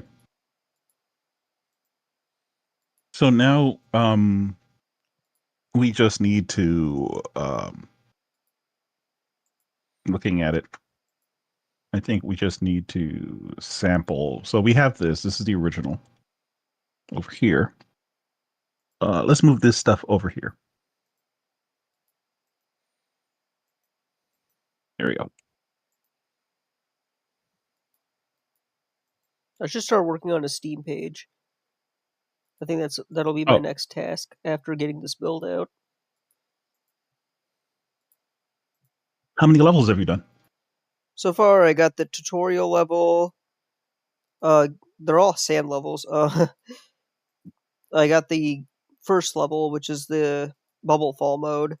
Then I got this level here, which is the arena level where bubbles try to kill you.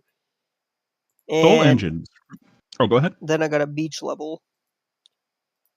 Soul Engine put out a Steam page very early, and I don't know. I think that there's obvious benefits that come with it. It kind of makes the process into a kind of game jam where you've given yourself a deadline at that point and it's hard set, and so you're going to then have to meet that deadline because now there's people who will wish list you and you're kind of like obligated in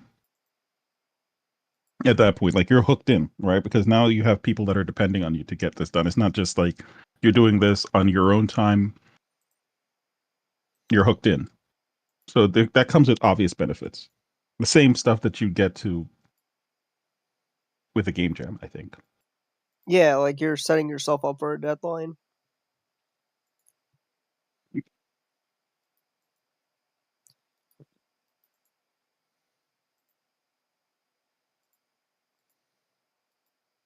All right, so I think what we need to do is we need to somehow figure in the dissolve threshold.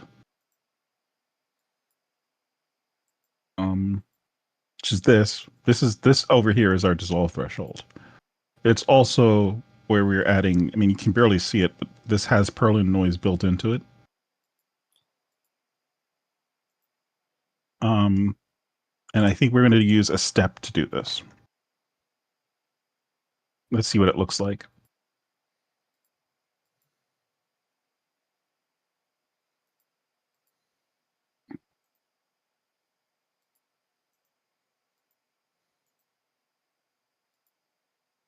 Interesting. I think I'm wrong. I'm very wrong. Wrong. What are you wrong about? I think we jumped ahead a little bit.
Looks pretty cool.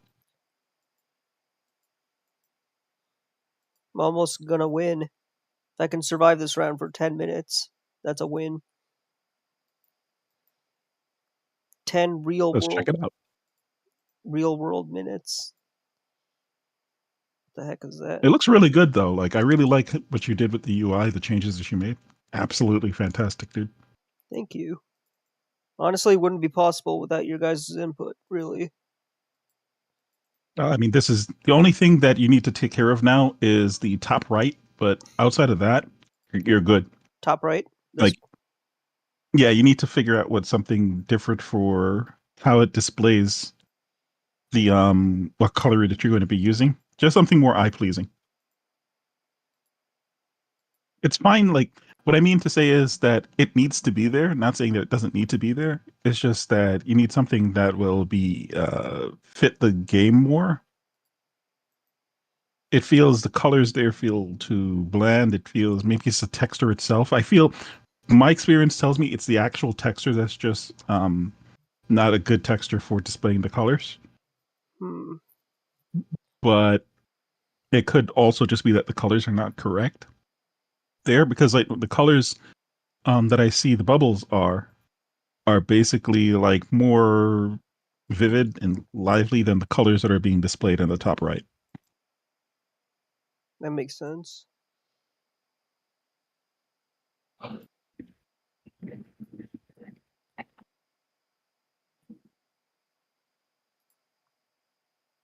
I'll leave it like this for Or now, but or just or I'm or listening. get rid of it altogether and put a little chat bubble above the tank itself that will show the color that you're currently on. Uh, I mean, the original bubble shooter had this, so I like this idea better. Fair. Okay. I mean, these are placeholders. Mm-hmm. The ones I had before didn't really fit either. No. I'm expecting that they're placeholders. I'm just saying that I'm saying that for because I'm a fan of having minimal UI on this on my screen. I want to see the game. So if I'm just looking in different areas that you could possibly like free up your screen space a bit.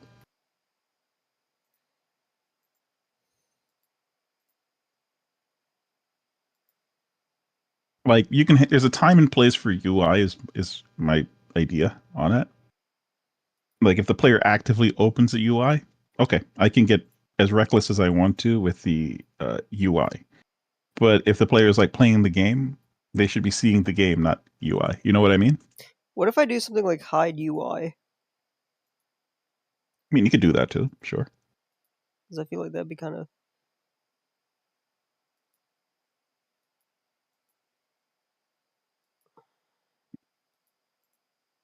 Okay. All right. So now we're back on the right path.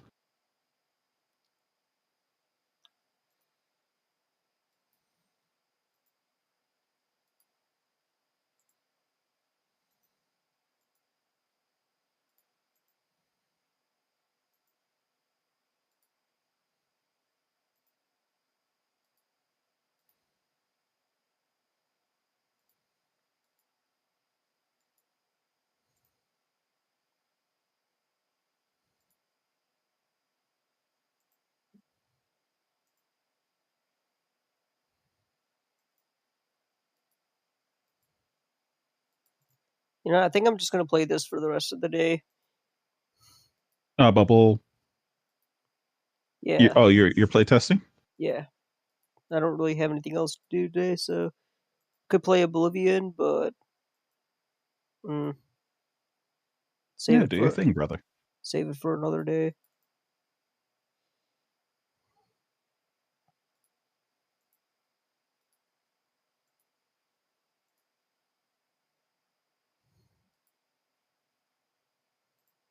I'm just confused about this part because it's not doing what I need it to do.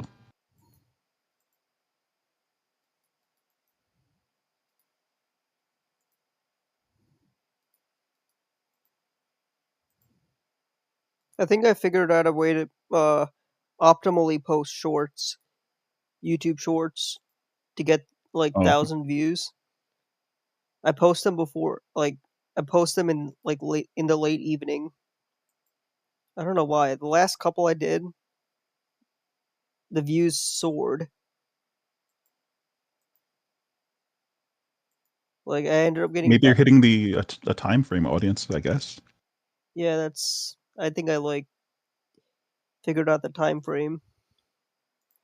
I think Roman had said something similar, um, with why he changed his time to later on in the day For streaming or videos? for streaming Oh, when he was doing streaming. But I mean, I don't know. I think his channel was booming no matter what. It was he just decided to do his own thing, I guess. At that point, maybe it wasn't fast enough for him. I don't know. Or actually, I think he said that he preferred it was too much stress, and he preferred not having to deal with that. I think that's what it was. did he release any more videos? I haven't checked up on him in a Yeah, while. he has. He's released like since he stopped streaming, he's released like 3 videos.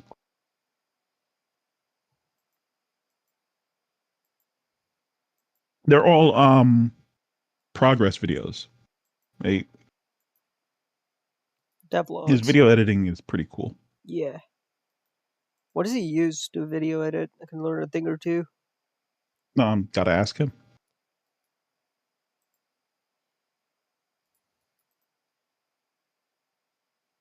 Okay, so we applied rotation. We have an animation now with our dissolve effect. It looks pretty cool.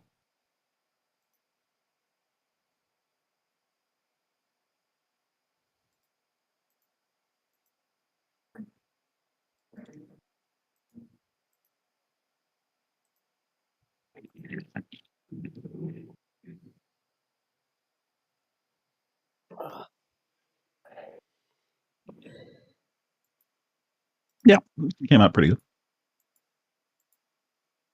See what you're up to. Did you die? It looks like it looks like you started over. 333. I've been in here for a while. When you get a streak, you heal. Your health goes up like a point if you're taking damage. Mm. Give me one sec. Oh, I see. Yeah.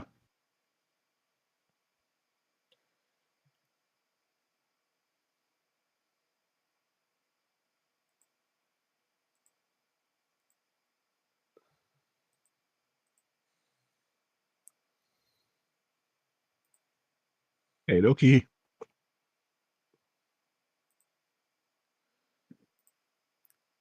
Let's see.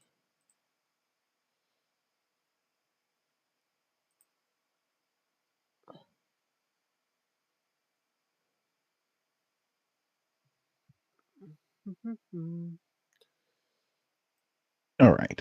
I think that's it.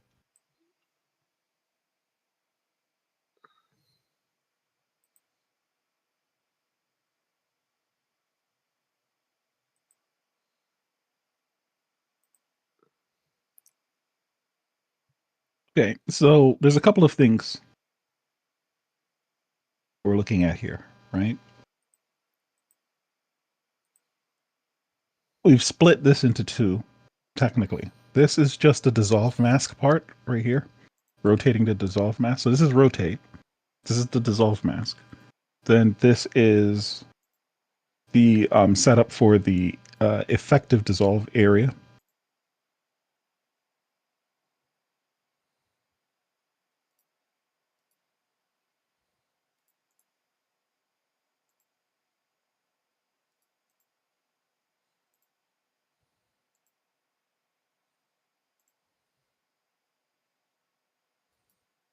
Something is missing here, though.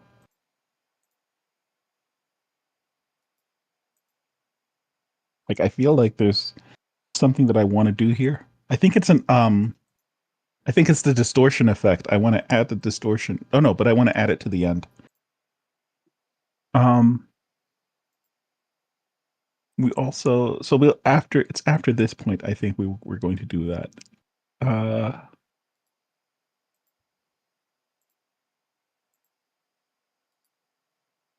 Hmm.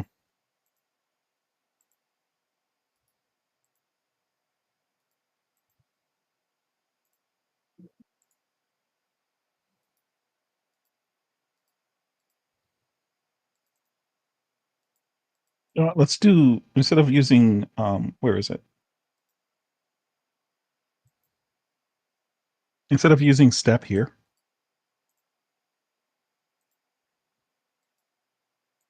let's smooth it out.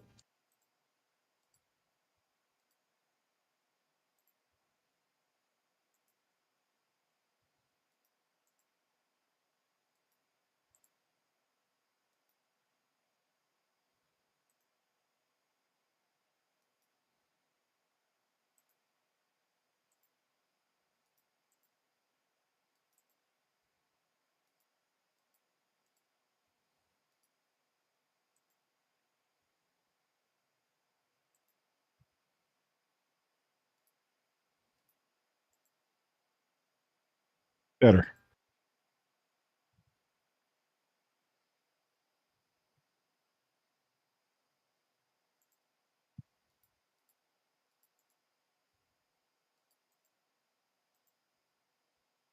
I wonder.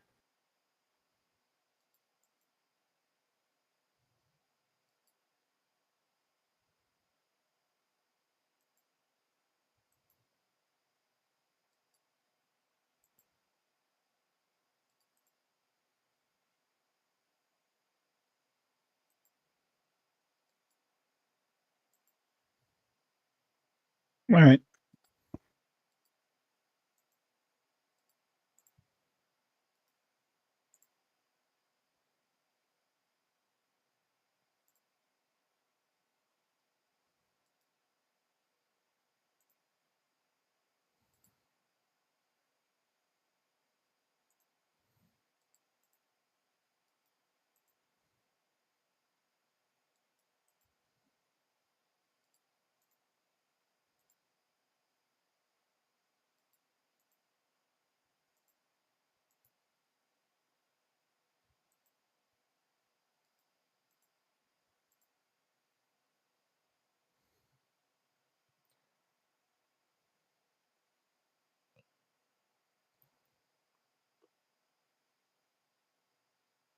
So you know what? Let's go to another level. I would say that you probably want to add maybe one more biome, Yeah, like like a forest biome, would be pretty cool. that's what I'm thinking too. I was gonna do like an oil rig biome or just like an oil rig level, but that requires extensive 3D modeling, which I guess I could Oil do. rigs. Or some sort of barge, like a man made island,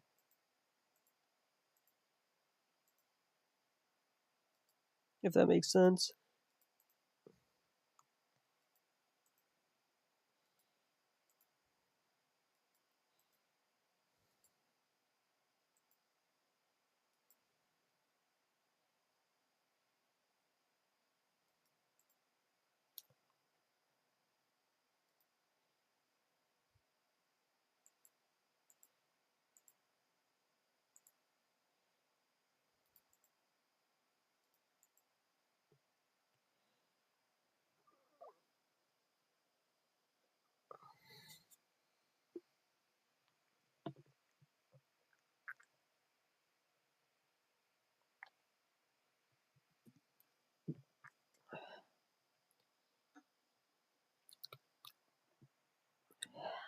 I think this is better.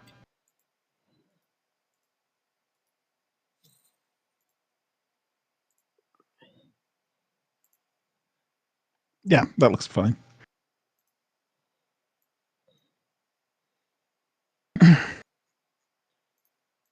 Da-da-da. Okay.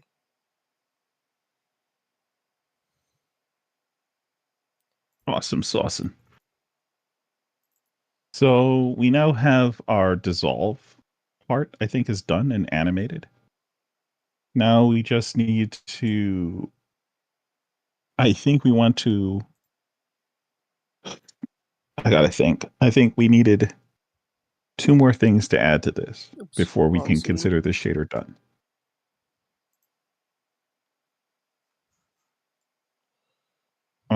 We need a distortion effect, so we're gonna have to make like a third track here for the distortion, and that's just going to affect the overall. And we also need the emission effect on the dissolve. So before we do that overall, I think we probably want to add the emission effect to the dissolve.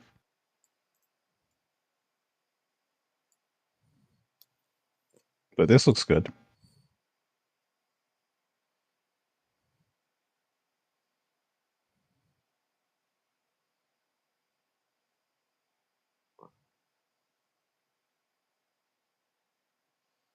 Wait a sec. I think I can do this.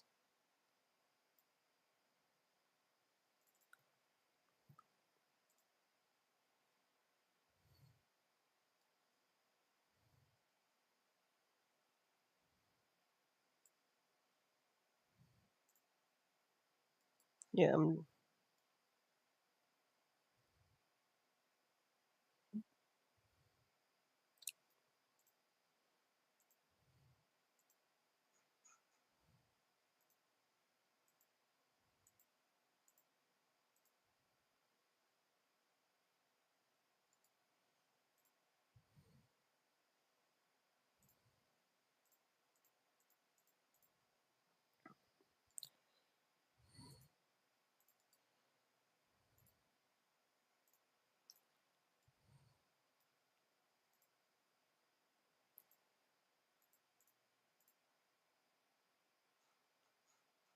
Okay.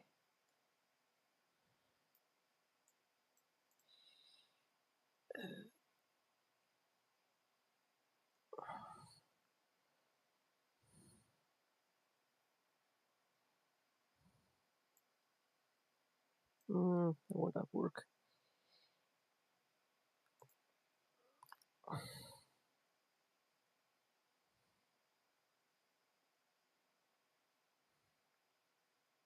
Sea refinery, that's what it is. Why is there like two though?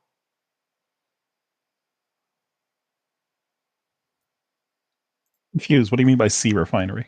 You mean like So SEAC refinery? yeah, like SEA, body of water. Okay, Uh, gotcha. what's the difference between a sea and an ocean?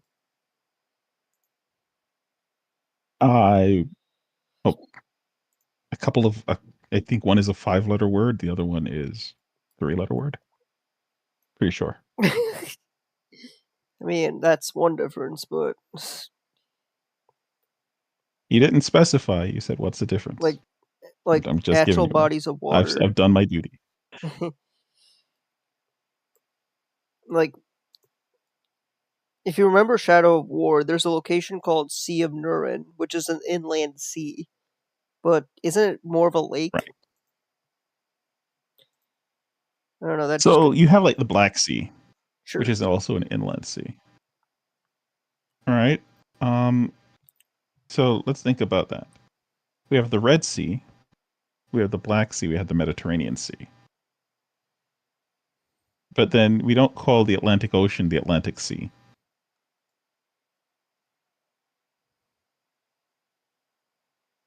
right? Right, right, right. So we can say that a sea is a large body of water that is not a lake. So then what makes a lake a lake? And a sea not a lake? I guess it's just size. Because the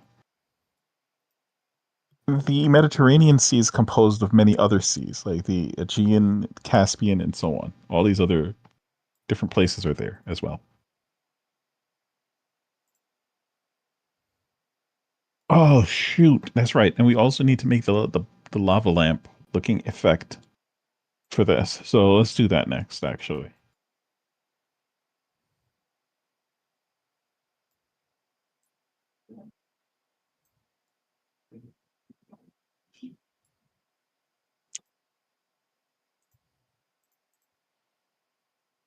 Um, we're going to need to use noise again. So let's create a sample texture 2D.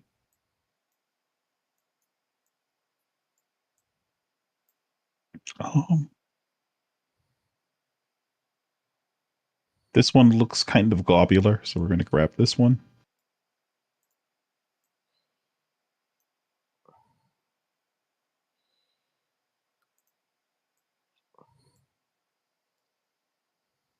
All right, this just happens to be an image I have. You could technically, if you're following along, you could technically use anything you like. I'm just grabbing one that I feel looks globular. What does globular mean? I never heard. Globs. Huh?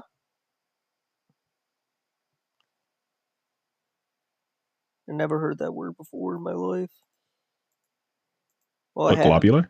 Yeah, I just don't know the definition. Um, it's a shape of a glob. Oh, a It glob has a is a shape. globular shape. Oh, okay, okay. So describing a shape. Gotcha.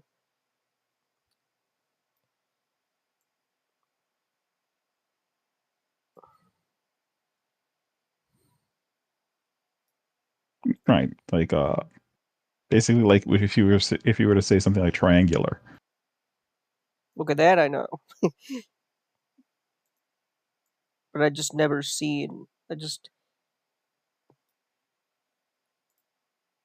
I mean, obviously, glob is a shape. Sure, get that. Yeah, basically it's a spherical shape that isn't perfectly spherical. Like you could say like an asteroid that is uh has has a globular shape if it's not, you can't call it a square, but you can't call it a sphere, but because it looks like it wants to be a sphere, but it's bent in ways and extruding itself in other ways and things like that. If any 3D modeler is watching me right now and they feel like choking me, I understand.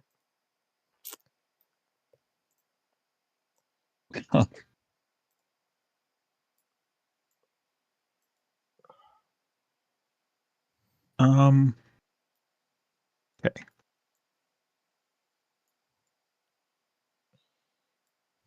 All right. So we're going to need to probably do this twice. I'm only reticent about this because I would rather not do this twice. I could do it once. But we want two different blobs. So we're probably going to have to do this twice in order to give it that chaotic look that I want at the end. I'm trying to think of a clever way of doing it once.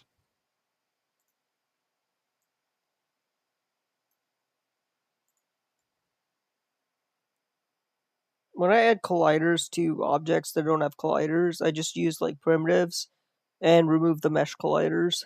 I feel like that's my way of doing it.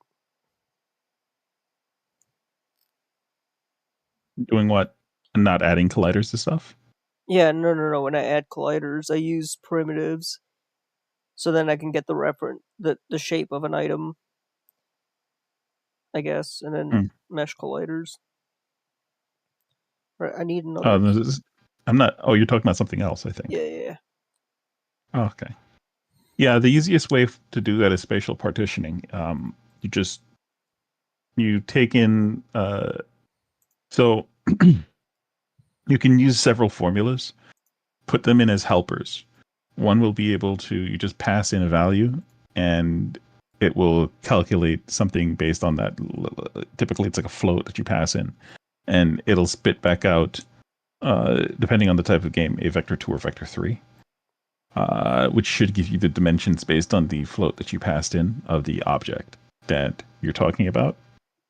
Hmm. Um, and then from there, uh, those dimensions is basically just the area that you're going to call the collider. It's much simpler than using like a matrix, but uh, it's good enough. And then from there, you just have your spatial partitioner um, checking. Like I did that for this for the skill tree that you saw me use is basically doing that. There's no colliders involved there. I know everything is a circle, so I'm just using a 2D spatial partitioning system to figure out if two things are in the same area, and then if they are, pushing them to the area that they should be. Hmm. It's really clever. Um, and there's other ways to do it too, right? Like it's just that's one way.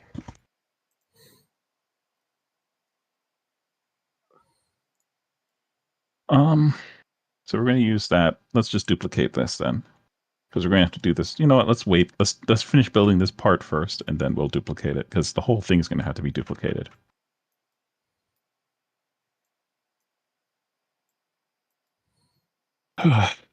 This level here in actually like forced me to add a cine machine to my tank.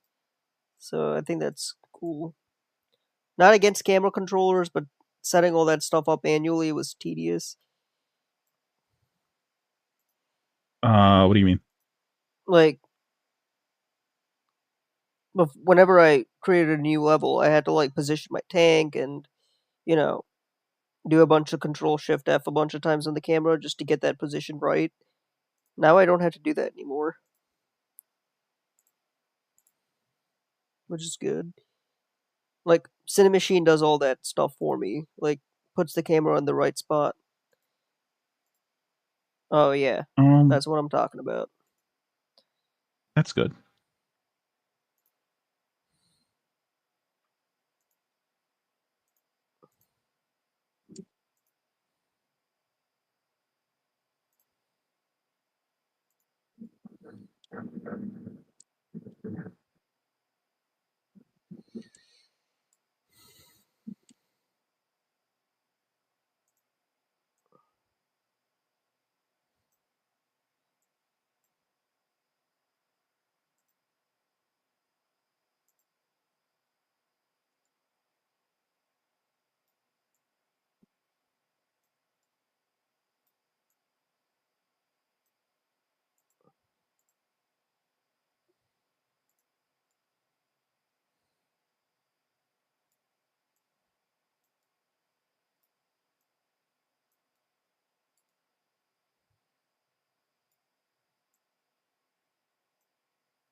Okay, that definitely has a collider.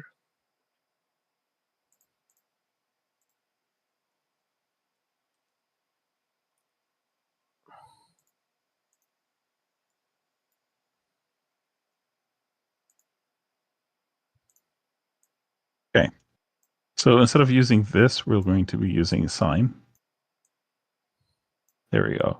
That should give us that floppy look. And probably for the other one, we're going to be using, let's just duplicate this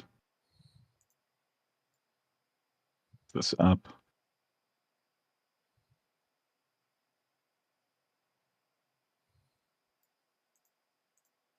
Okay, good. And then for the other one, we're going to just use cosine instead.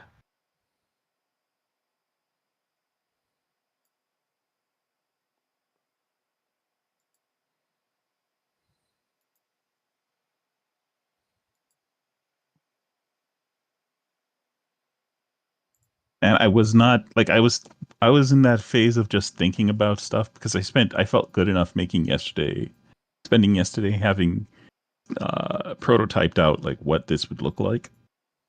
And obviously this is way more verbose than the one I made yesterday, but it's still I usually like to take like a day or day and a half to like marinate on the ideas that I want to deal with before I actually go for this.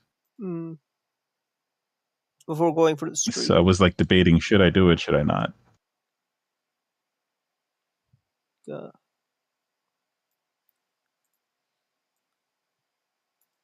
Especially like on stream because it's like I usually like to just take my time with these. That's understandable though.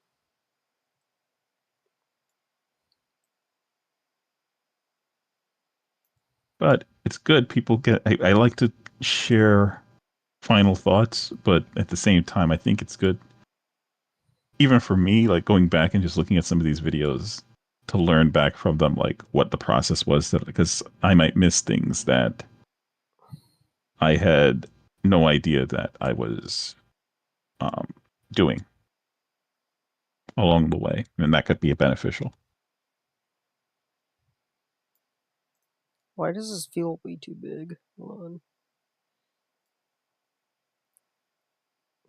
Okay, this looks good.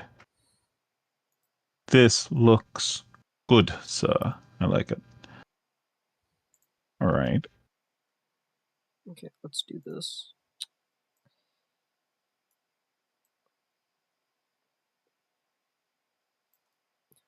Wait, then my tank's gonna fall off.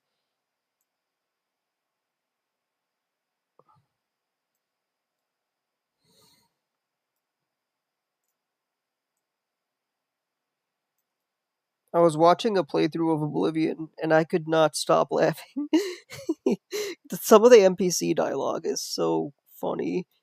I'm so glad they kept that jank in there.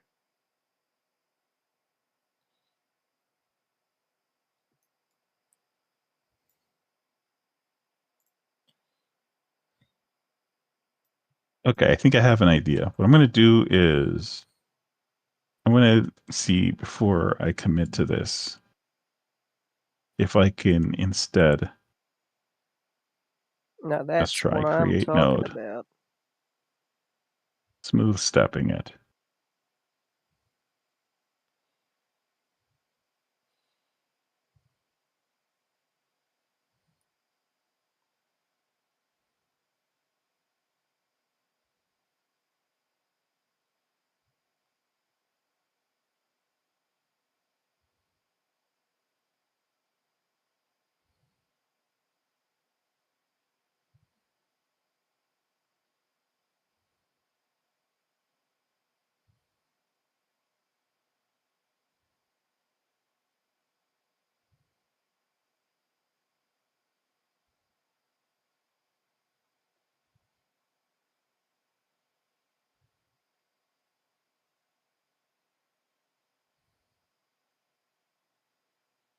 Just be certain. Oh,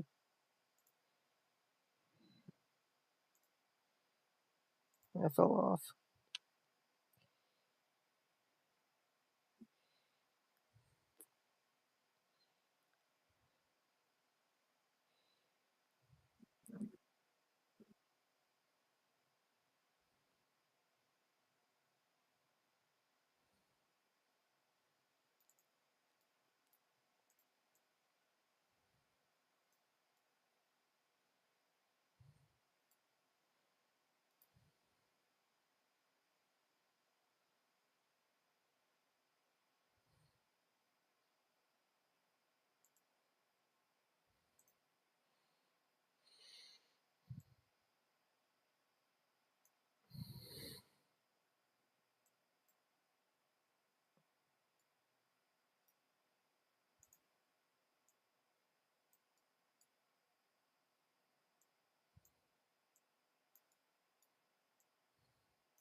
Mm,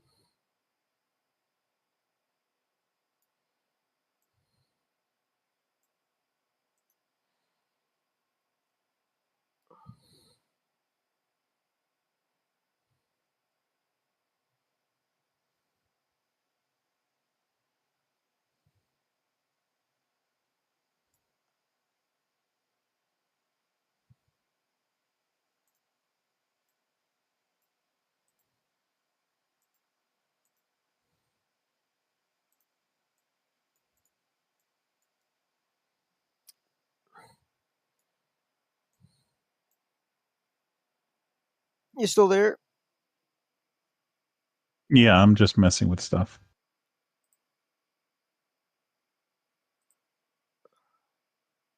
I think that's it. Oh, there. I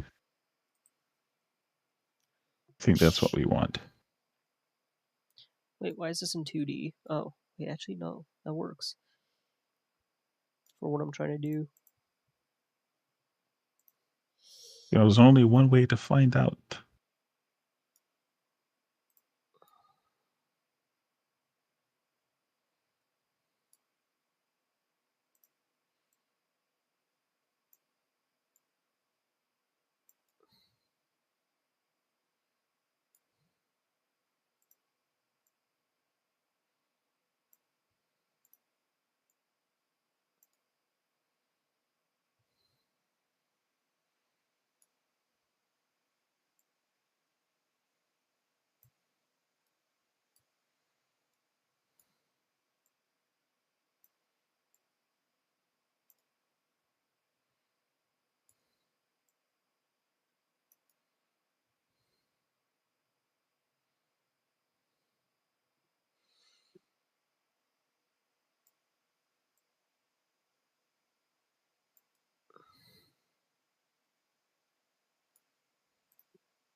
Hmm.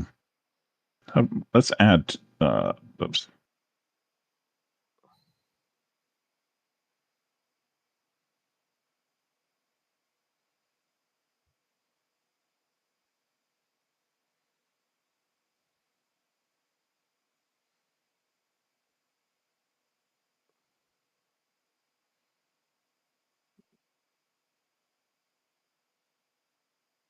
No, no.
Actually, this isn't as bad as I thought it was. I just had to remove the mesh collider.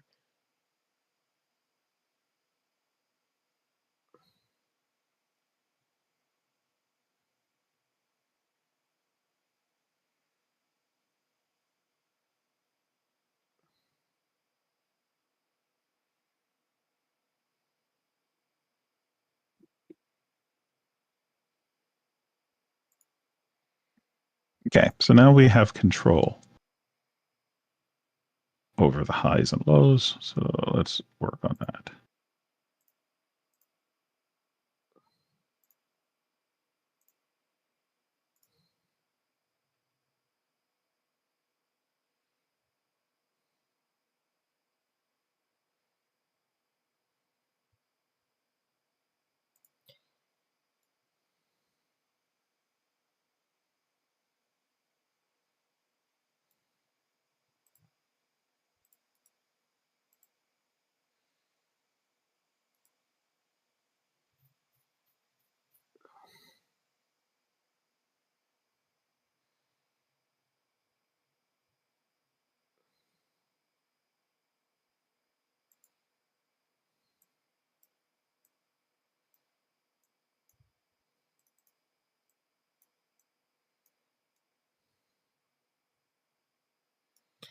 Okay, let's do 5 on each side.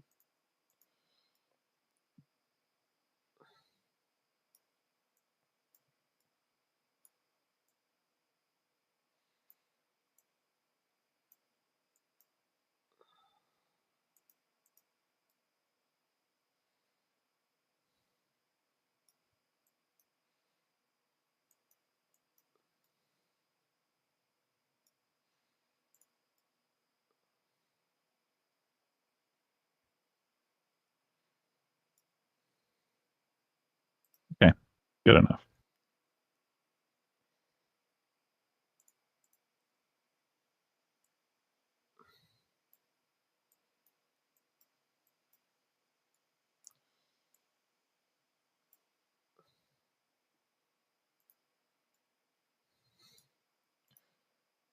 Yeah, this is my attempt.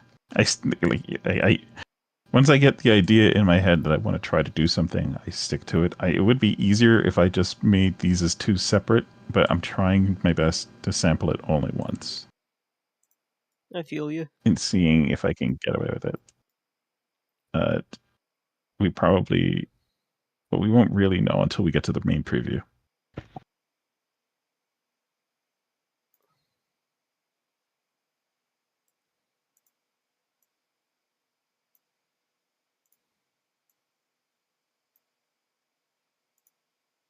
You know what?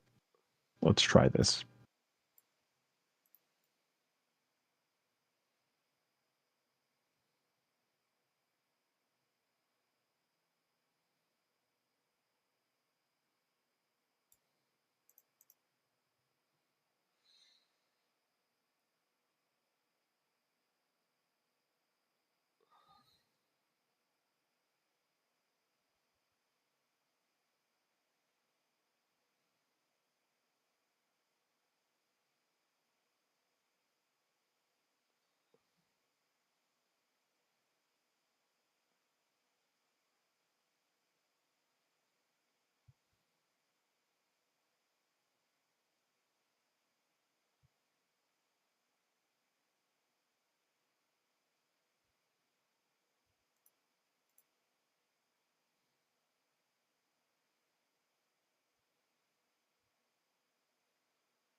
I like it.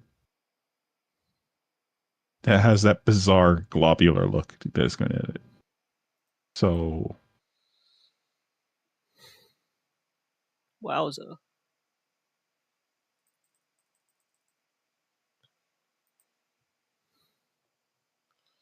Okay, now I just need to add the walls.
that looks pretty cool, I think.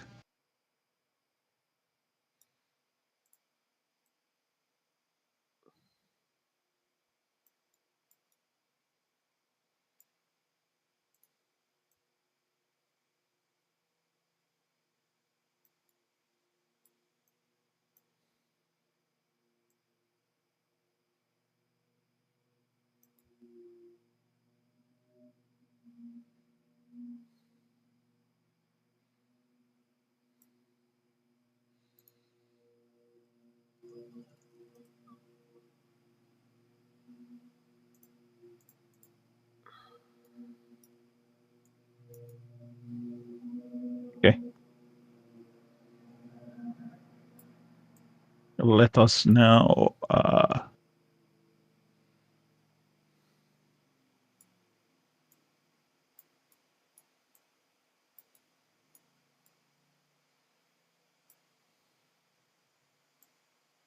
let us now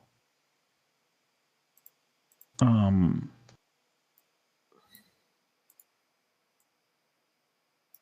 combine these elements. I think. What do we need? I think we still need to apply the emission to the border of the dissolve. This is going to get us that glob in the middle. Or we could try to apply the glob. So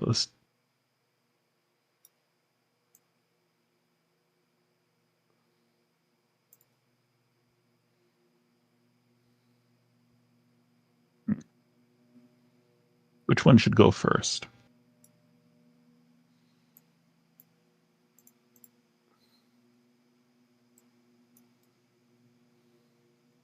Hey, welcome back, Nick. Nick is back. Says, I, I want to inflict eternal suffering in Minecraft for the makers of Android TV. Why? It's a good question. What happened? This needs an answer.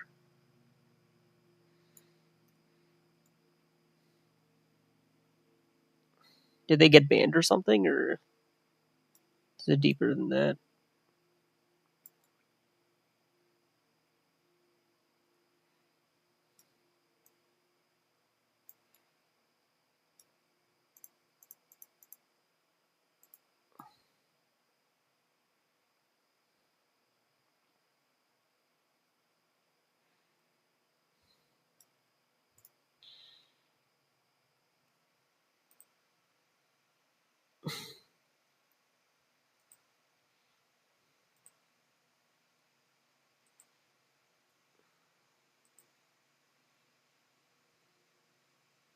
Okay. Uh,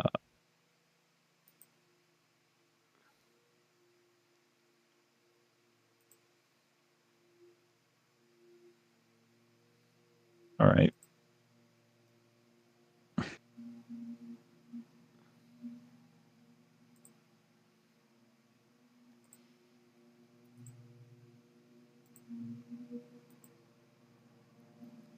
The IT issue was after the update. The TV box doesn't boot, and so I tried anything I could with cables and such, but decided to reinstall the firmware via flash drive. Oof. The thing that with those stuff is there's a certain point where you shouldn't have to be doing all of that comes into question.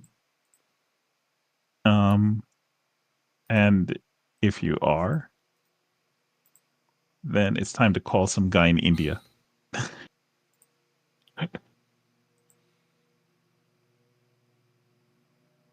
To do that, you need the right kind of external software for the right kind of Wi-Fi card for the right processor. I like it. Wait, what? What did I just read? I just read basically to do that, you need the right kind of external software for the right kind of Wi-Fi card for the right processor. Okay, so it's proprietary.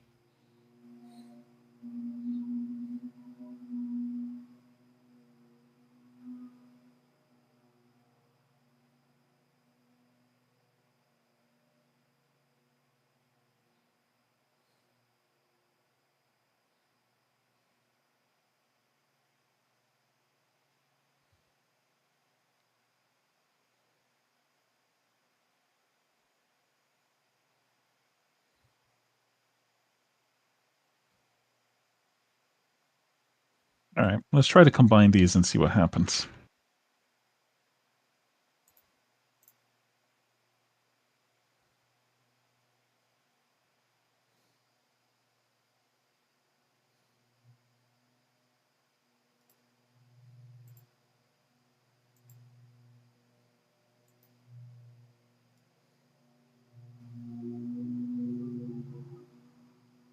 Nice.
Yeah, I think that should be good.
Fortunately, there was YouTube too. Oh, wait, wait.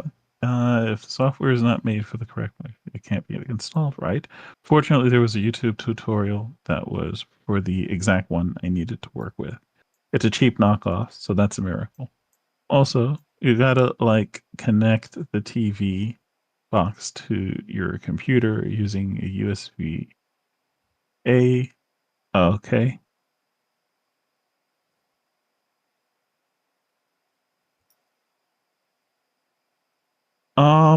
Hmm. I mean, you'd be surprised because a lot of times, a lot of people get cheap knockoffs, bump into the same problem, and so a community basically gets formed around fixing the cheap knockoff. It's kind of how crowdsourcing works. Maybe you too, Nick, can make a video on the exact situation, and Nicked version 3 will be able to learn from your suffering.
Nah, I found one Indian man that already did that, but the problem was there's an ending amount of cheap. That's funny,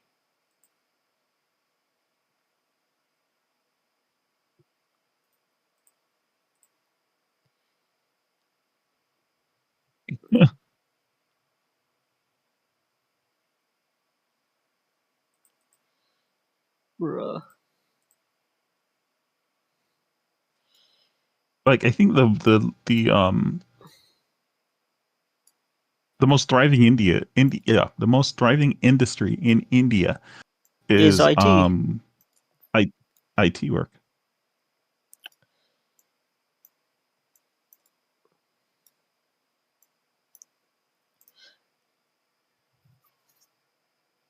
Like that's how a lot of people are getting rich over there. Well, contextually rich. In other words, middle class.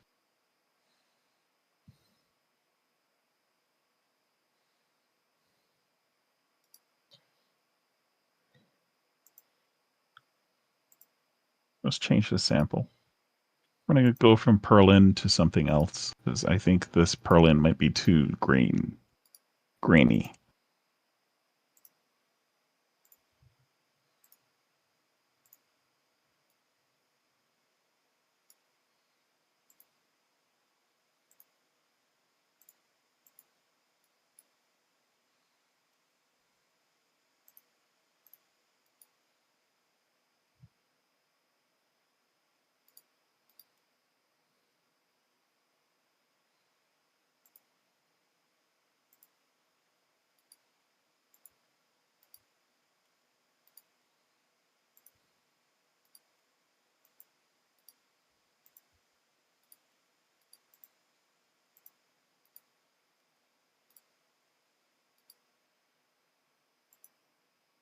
Oop, wrong one.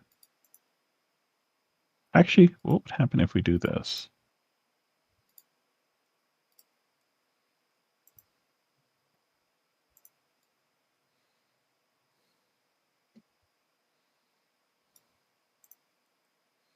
Yeah, interesting.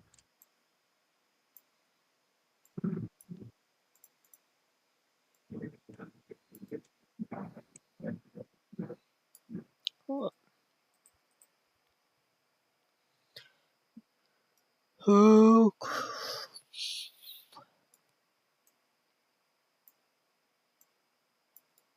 This is very weird.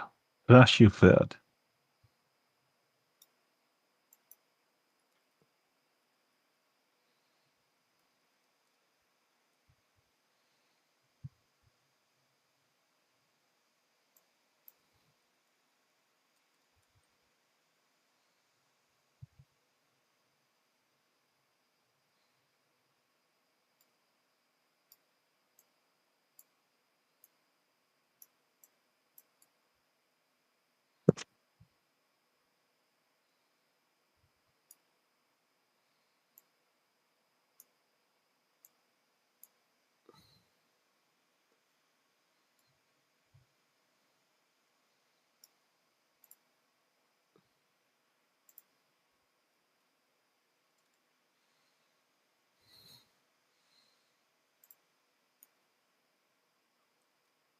Kinda tired, not gonna lie. how long have we been at this? Since we started at 9.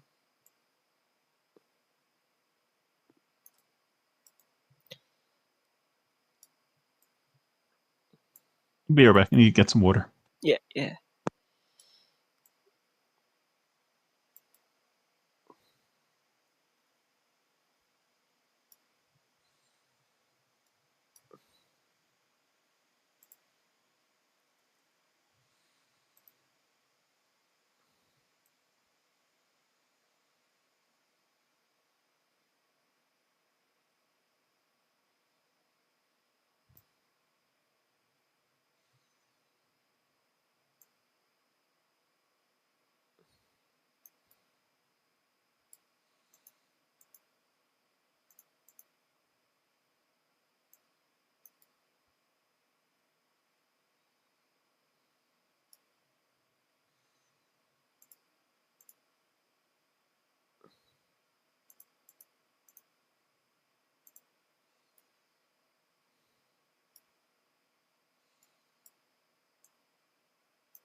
Okay, we're back.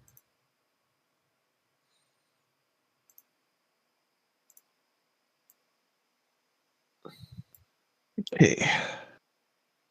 We got a pattern going.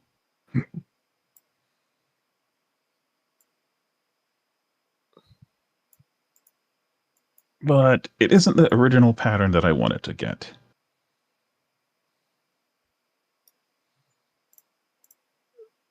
Ah,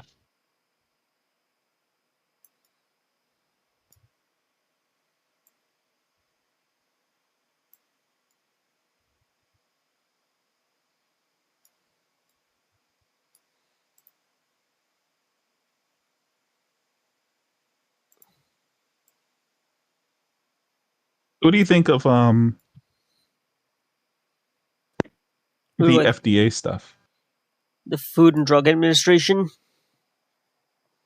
Yeah. What's this guy? The Kennedy guy. Bobby. No, was it Ru- I forget which one. RFK, This right? one this kind of yeah, yeah. What do I think of him? There's well, not him in particular. What they're doing over there, like the accomplishments that they've made, I mean, or failures, either one. I haven't really been following it honestly. I know like there's a thing about like raw milk. Raw milk. Yeah, like he's in There's a favor of. bunch of moving parts that's happening, right? So this is probably just overall a lot of different, very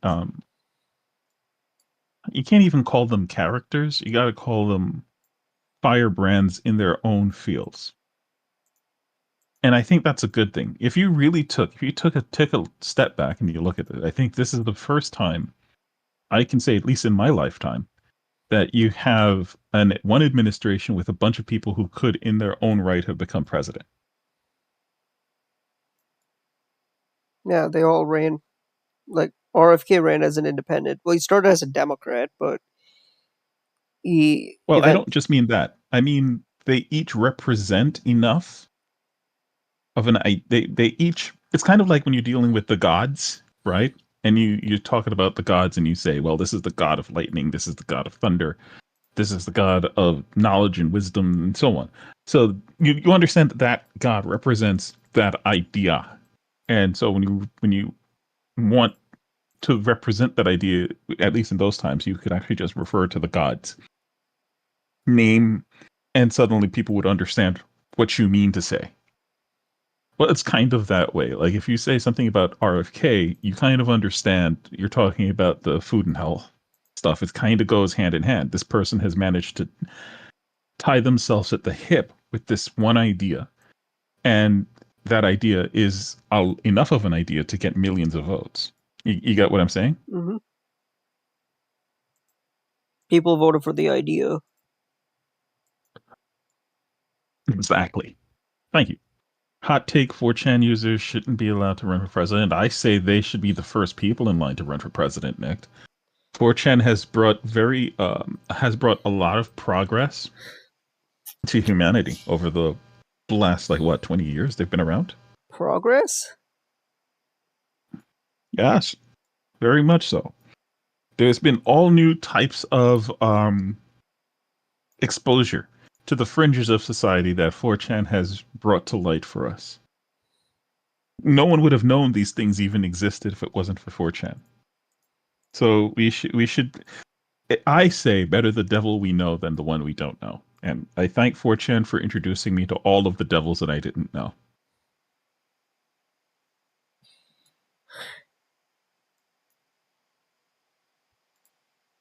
I mean, that's not saying they're not valuable. They're definitely valuable. All of that was tongue in cheek, by the way. There are dark spots of 4chan. Elon Musk 0.9. He alone tilts the scale.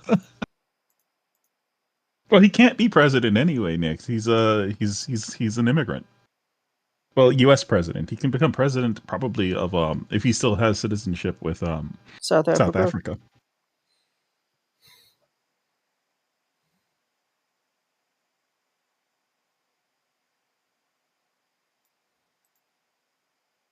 What are you talking about?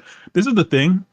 Today, I was actually talking to a friend this morning about it, and I said, I wonder about those guys who keep running around saying Elon Musk is the president or co-president or the real president of the United States. How much crow they must be eating.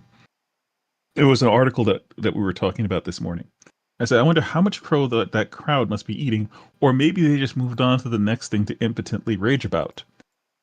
And because we were looking at it, and basically there was this guy, the acting head for the IRS was kicked out because the secretary, who's the head of the Department of Treasury, realized that this guy was a friend of Elon and was put in through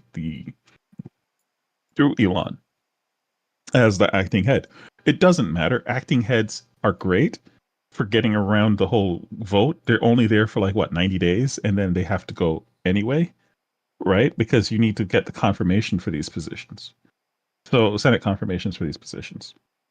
And so the guy was going to be going anyway, but they brought the point up, which is that the secretary was not advised. Secretary of Treasury was not advised, and he didn't like that. Then he's this is the thing. This is all news in the go, but we're looking at it and saying this guy was appointed in by Trump at the suggestion of President Trump, or sorry, through after suggesting it to President Trump. This other guy effectively didn't like the idea of somebody going over his head, and now the guy got kicked out. So who's the person who decided to kick him out? The same person who decided to put it in, which is Trump. So now the question is, how much control does Elon actually have over Trump? Who knows? I would argue no more than any other advisor does, because guess what Elon's role was?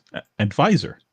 That's literally what his role is. To tie anything more nefarious to it, it would be like to say that Valerie Jarrett was running the White House under Obama. No one knows who Valerie Jarrett is, but she was an advisor also, and she probably, in my opinion, cost the country closer to 800. At least I know it was a fact. Um, $800 million, which just vanished through the Solyndra affair.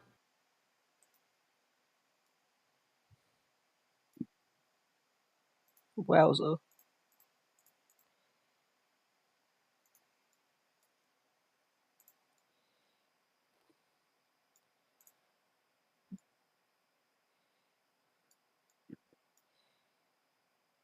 Presidents having advisors is not novel, but I think it's just interesting that it's because it's Elon that it becomes high profile all of a sudden.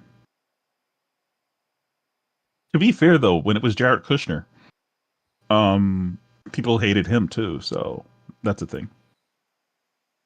Yeah, Jared Kushner.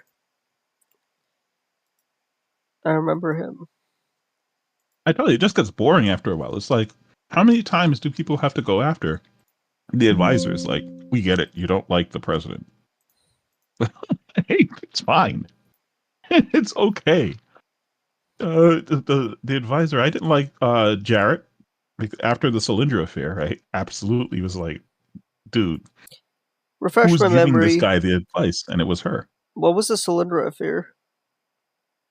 Solyndra was a eco-friendly company who got a couple $1 million of federal investment, then went belly up in like 2 years after President Obama came out saying they're going to provide us with shovel-ready jobs, and the incentive cost the taxpayer $800 million in money that never was recouped.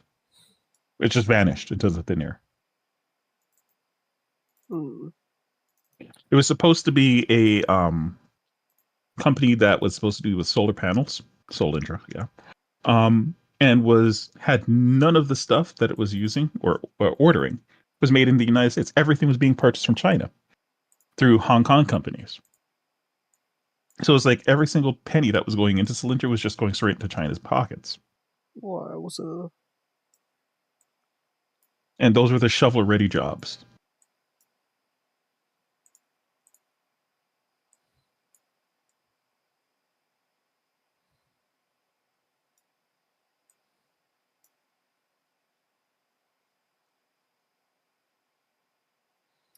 Let's see.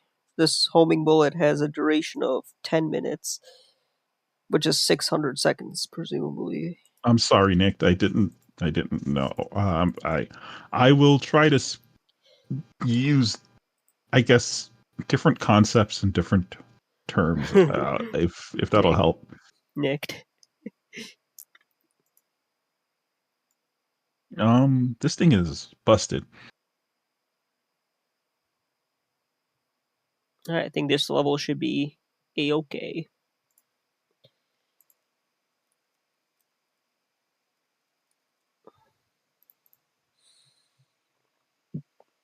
I really like this homing bullet power up. Makes the gameplay more fun.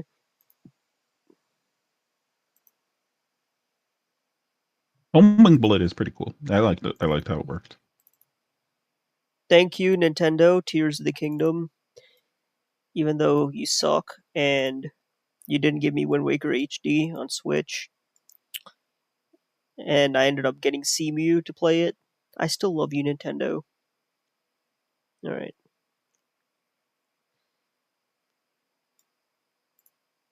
I don't get it. Why is this not working? It shouldn't work the way it shouldn't be finished, but it should be working. Basically, it's not applying the dissolve effect. I'm trying to figure out why. Oh, hold on.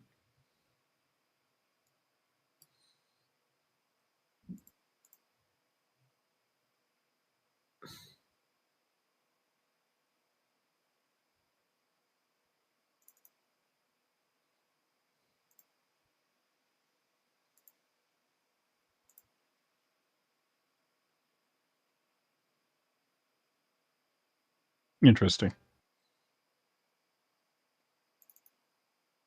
Let's try doing it this way then.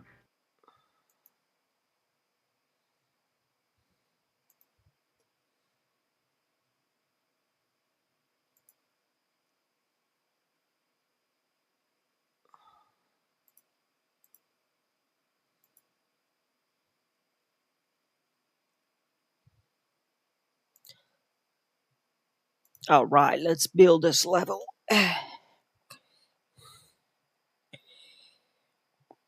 And let's get rid of alpha clipping real quick. There we go. Okay, Okay, that's what I was looking for. for my longtime viewers, I was wrong about Cinemachine. It's an amazing system.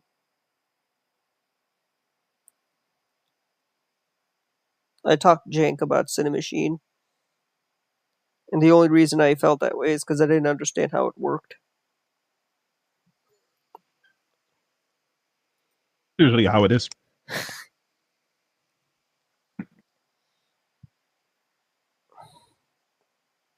Like I said, I don't have any problems with Cinemachine. The only problem I've ever had with Unity is their UI element solution. It is not meant for developing a game. It's meant for developing engines, the editor. Mm. You can do that easier with it, and it makes a lot more sense to use it for that. But when it comes to developing for a game, it's still got a long way to go.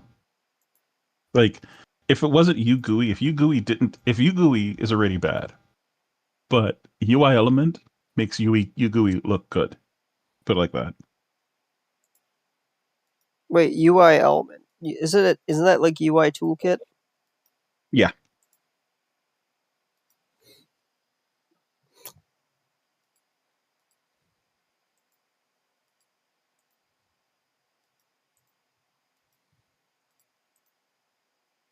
Yeah, this level actually turned out okay. It's the same reason no solo dev that I know of anyway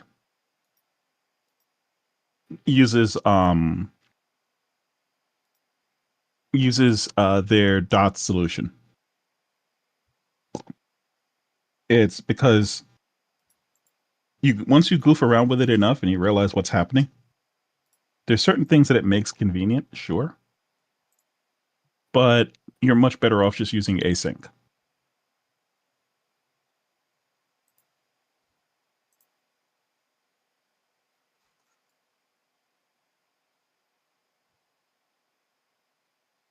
Like, there's a specific kind of game you have to be making in order for dots to be useful for you.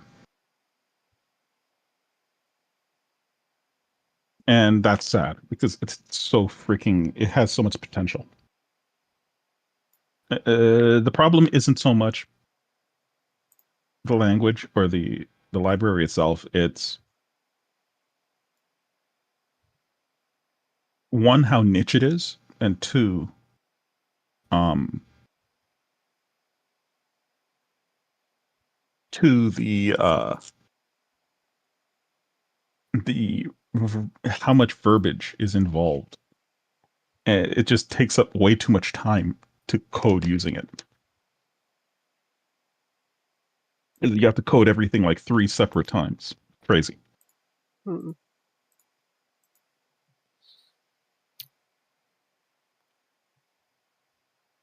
Are there any third-party UI solutions, like from the Asset Store? I think so. Yeah, if I remember correctly, somebody was telling me about it maybe like a year ago that they use something, but I forget what it was.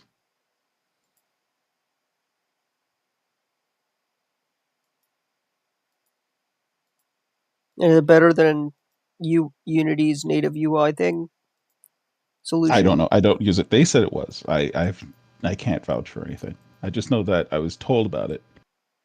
It was the original question.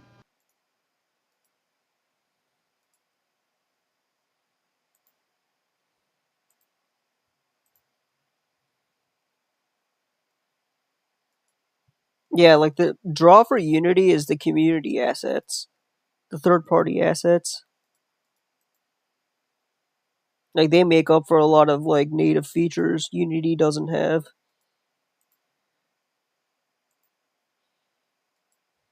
What was it? Like you know how Unity is missing a bunch of stuff. Right. The third-party assets make up for it. Yes. Which they shouldn't. I'll be honest. That shouldn't be the case because I would say if this was still like 2016, 2014, maybe fine. But Unity's been around for almost 20 years now. Maybe I think more. You know that stuff. You shouldn't need a third party asset for something that like it just doesn't make sense anymore. Especially when you start seeing newer engines come up and they already have those features. Or now that you've been in the market for 20 years and you're only just now realizing that you needed to add those features, it's like it just is kind of sickening in a way. Because now you're playing catch up to Unreal and it's like, how? How did you like it's kind of like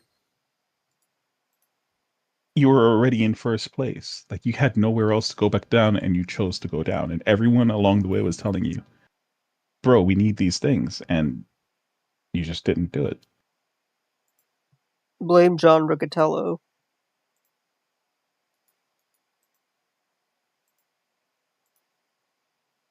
Same guy who said he would charge you for reloading your bullets. Listen, he was a pioneer. He was ahead of his time. We just never understood him.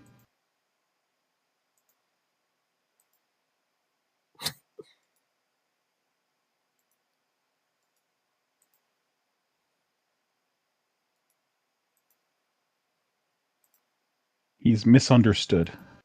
Um, I'm not sold on this pattern.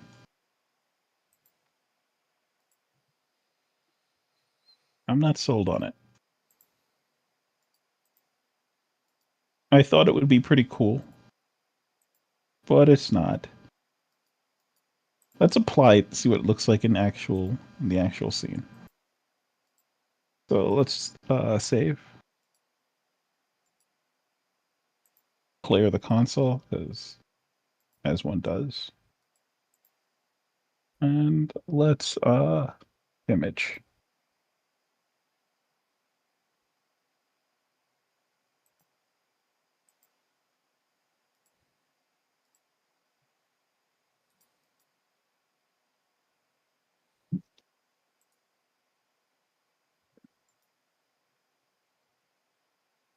Okay,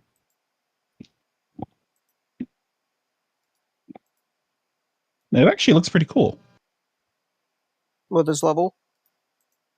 No, the shader, the result of the shader. Oh, let me see. Let me see. Ow! Oh, my legs.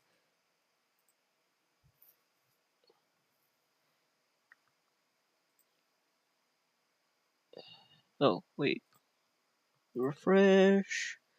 You need to give it Oh, a shiz. texture. That actually does look pretty cool.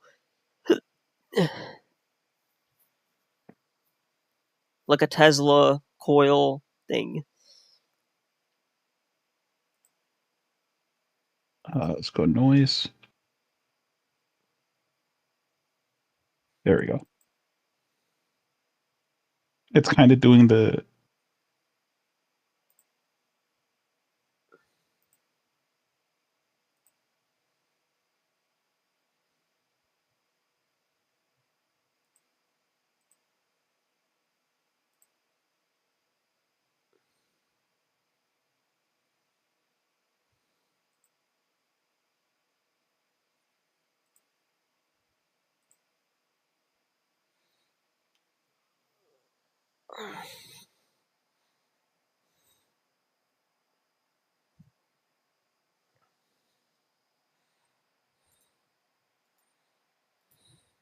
We didn't put these in yet.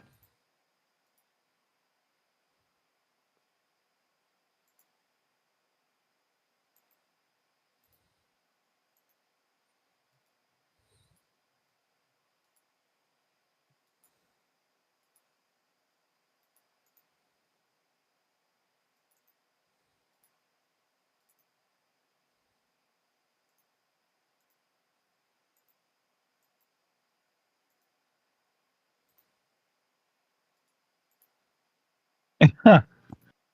So you're the TV repair guy, Nick. That's basically what it comes down to. I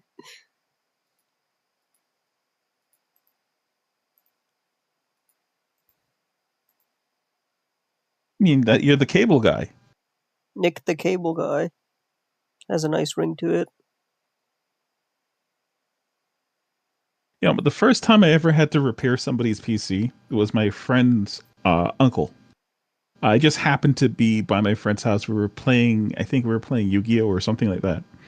And his uncle, I had come by to play some more Yu-Gi-Oh that day, and he was like, "Oh, my uncle, his computer is this and that." And I was like, "All right, sure, let's go over." So we went over, and you have to go through the whole hoo-ha to figure out this is somebody else's computer, so you have to like learn what they do. And I figured out the problem, but it was foobar, so we had to do a clean install. Um, Backed up whatever I could back up, and then went about the business of putting back his operating system.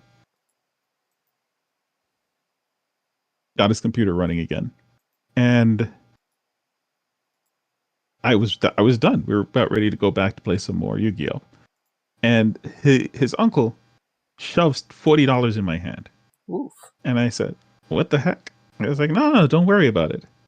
And he says, "No, I remember this." He says, "If you're good at something, make sure you get paid for doing it." Solid advice.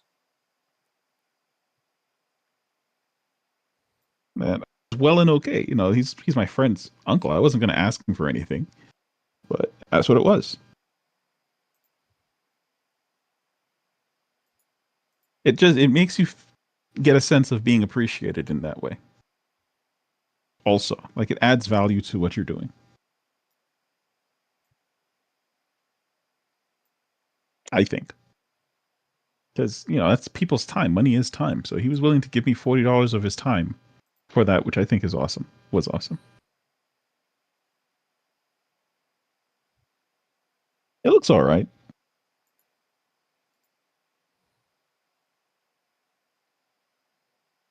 If we change the actual image, though, what does it look like?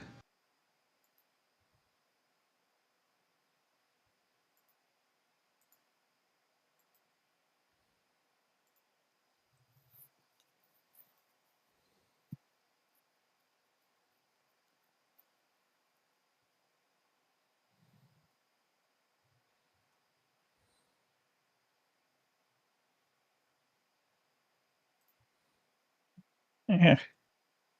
I think this is going to be one of those it's on the sidelines projects. Oh, this one looks cool.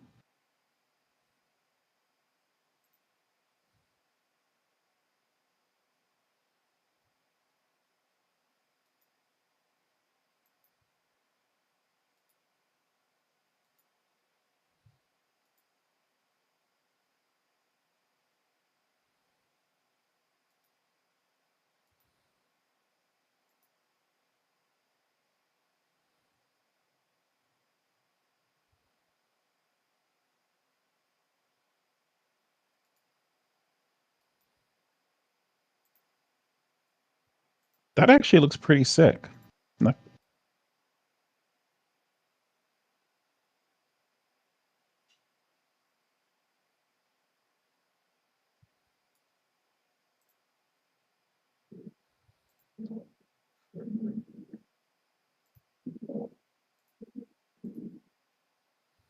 What do you think? Let me see. That's it. Uh, The game view over here. Not the lasers, the Tesla coil laser stuff. The Let me refresh. this thing. That's all through a shader, by the way. The spinning, right? Yeah, the spinning thing right here. And even the jutting out stuff, that's all the shader. Oh shit. That actually does look pretty cool. That cause is that supposed to signify that that skill is activated? I guess. I mean, I'm just goofing around right now to see like where I can go with the shader. Like I'm legitimately just poking at it to see like the different effects that I can get.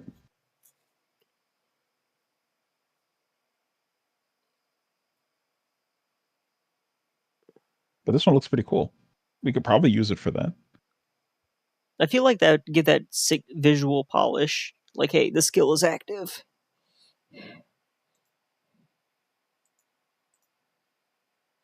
Yeah, all it is just it's throwing out the vertices at these points, and it looks really cool. I did not expect it to do that.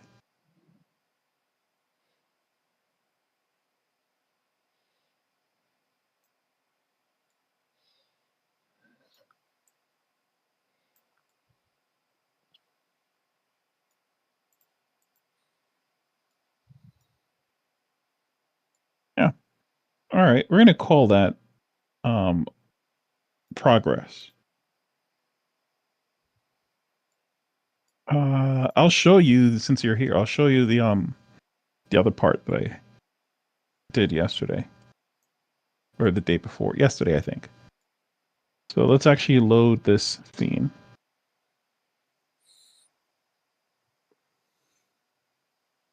So the key of it here is the overflow. Let me make this when Unity finishes loading in domains.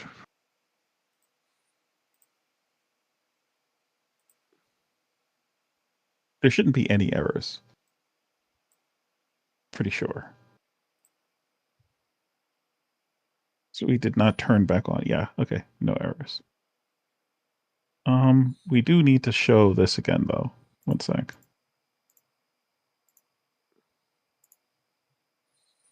Uh, Canvases, Dungeon HUD. There we go. So you see it over here. These are the different. So each one of these little icons it represents a wound. So this is a lot of wounds right now. But basically, let me get rid of a couple of them. So it's a little bit easier. Yeah, these are like 32 wounds. That's a lot of wounds. So let's just delete a couple. But watch Wowzer. how it handles the overflow, is the point.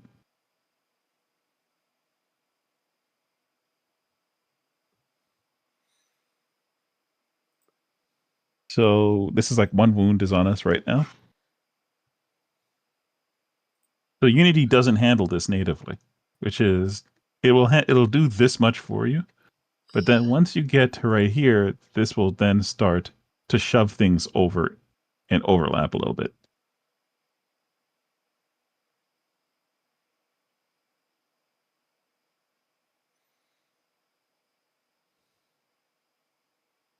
Pretty cool, huh? Wowza. So other engines, they do that out of the box. Like you can just turn that on. Why Unity doesn't have that out of the box is beyond me. But it What a looks pretty cool. So you can just tooltip. When I'm done with this, I can just tooltip over each one and find out what the wound is from and stuff like that.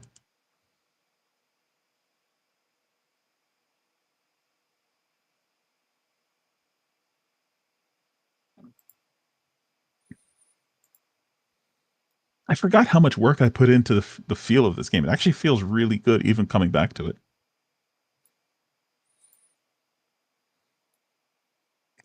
I should definitely get back into finishing instead of because I'm treating it more like this is a tech demo more than a game being made. I'm just like here having fun goofing around with different parts of development. nothing wrong with that. See.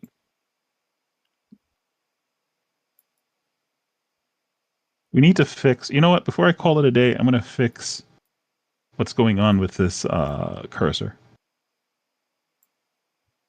Something is weird here because, like, if I go over here, cursor is fine, but I bring the cursor over here, it's off.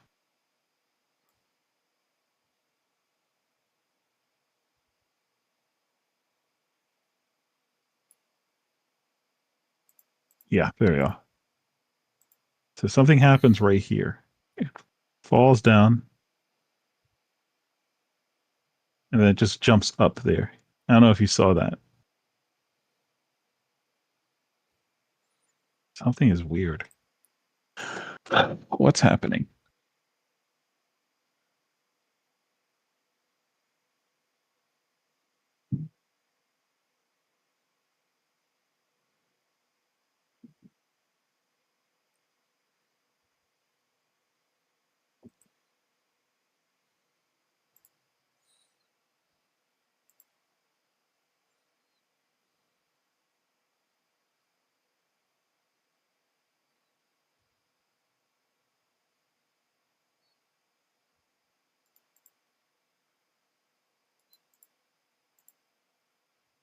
Wow, I really freaking did a lot of stuff.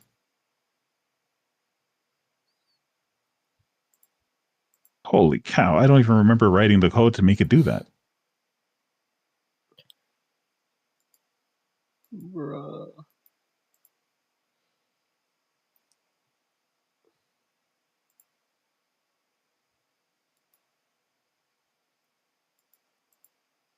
I think I achieved a lot too. Got the oil rig level done. Unplanned. Oh, you did? Yeah. Let's see. One sec. If you have a basic model with at least a walkable surface, all you can use primitive data types to set up colliders, Right. which is what I did. And the minimap camera here at this level anyway, it works like Oh, a you're just using primitives basically then. I was like, so this is not terrain? nah. This is a model from PolyPerfect. I understand. I just made it bigger. Interesting. Water Oh, I looks see. Okay. water looks like Wind Waker, but Still that's is not consistent with your overall theme. You just need to add some colors to it, and you'll be good. colors. Yeah, I mean, you can't just leave it white like that. Like, right? You have to add something. I mean, it looks okay, I guess, but you probably want to. Yeah, yeah. You see, like, I guess it's okay. Maybe I'm overthinking it. This is how it came Uh, in low poly.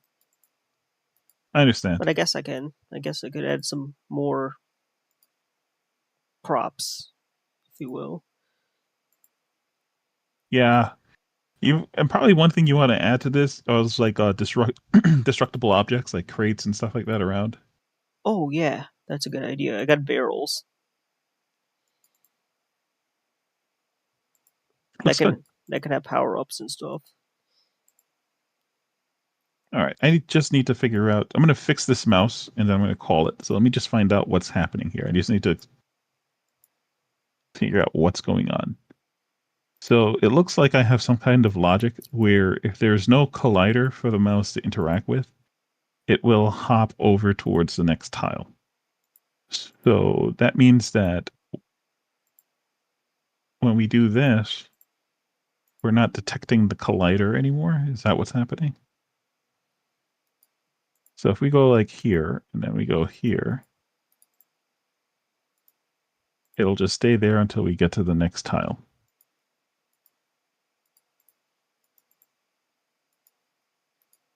Gotcha. Okay.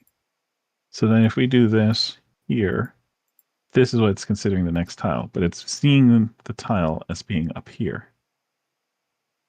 Oh, this is complicated stuff. I don't know what's happening right here.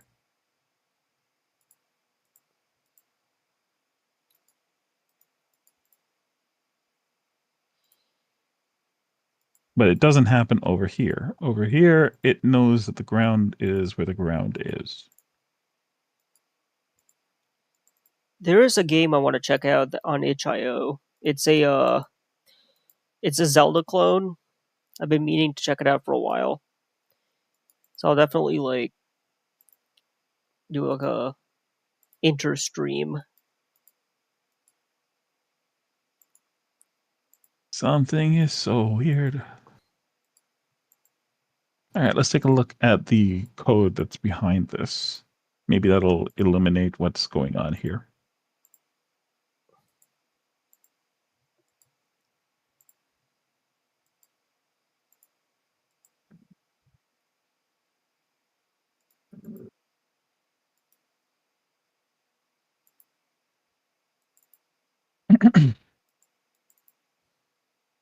Okay, so this is mono behavior.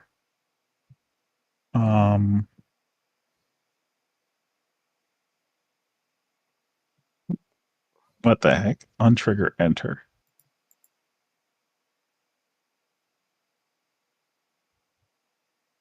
Oh, I think this is for like interactions later on. I gotcha. We could just do, you can just get the static for the mouse. Gotcha. Man. So this is a different type of programmer that was making this because it was not me. Could it be git amend? Yeah, probably. I don't remember being this clean. Like I already had this here. I don't know what I was thinking. But then I see this stuff and it brings me right back to Earth. This is classically how I would do it. I would always target non-allocs instead.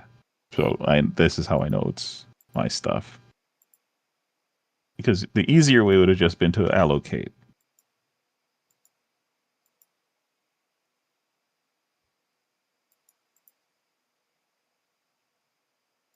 Okay.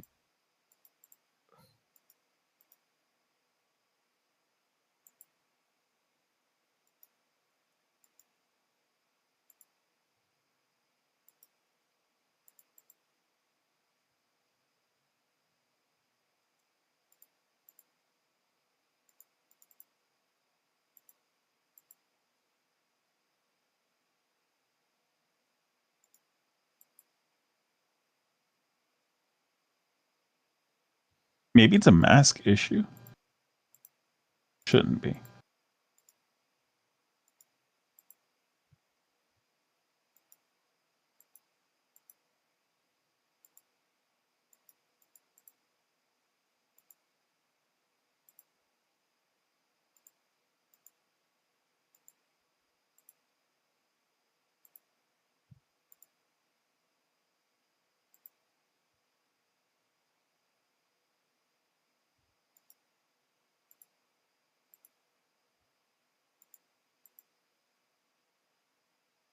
Oh.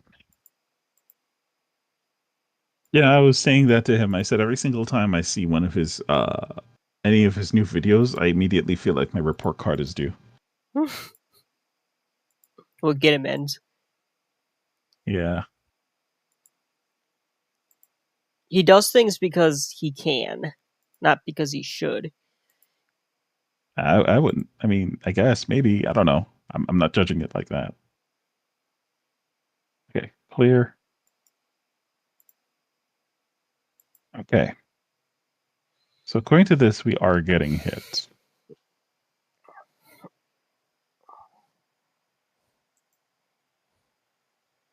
Clear.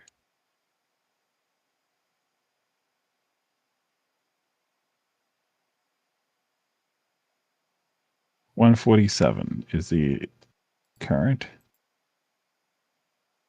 So according to this, we are getting hits. We never stop getting hits. So we're not, the logic that's making it mess up is not related to the hit, the collision detection. Question is now, what is it hitting?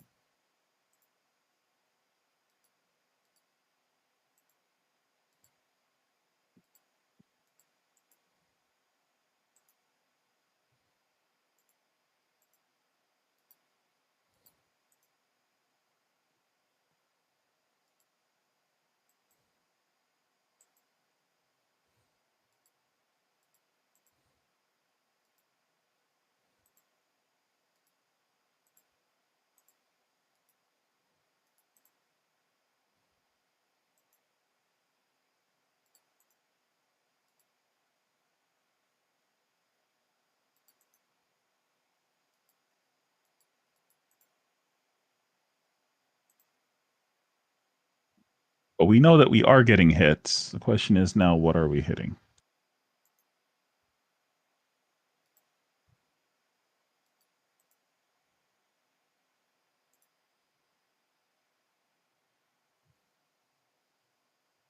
Okay, so it's a why question.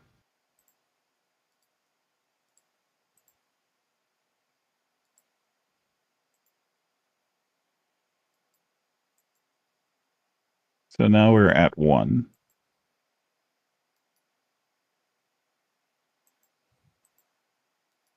And then over here we went to 0.6. Over here we're at 1. And then over here we go to 0.6. What the heck is going on there?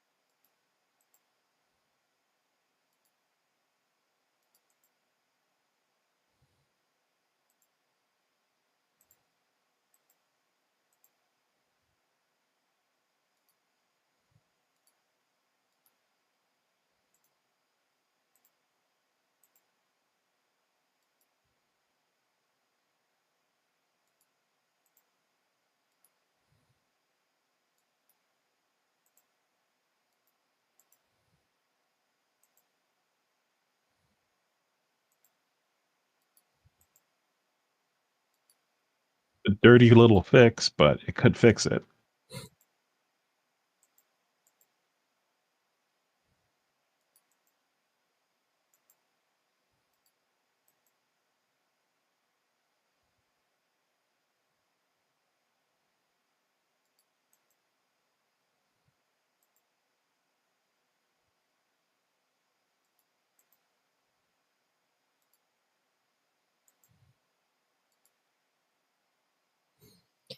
All right.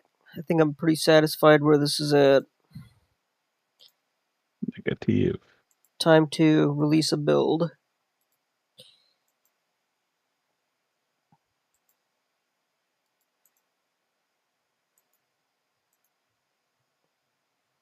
Yeah, basically. Homing bullets active. So do you have like a limited amount of those? There's a bar up here. It's only Oh, active as okay. long. So that represents it. Yeah, so I put it for like 10 minutes, as long as the matches. Hmm. For testing purposes.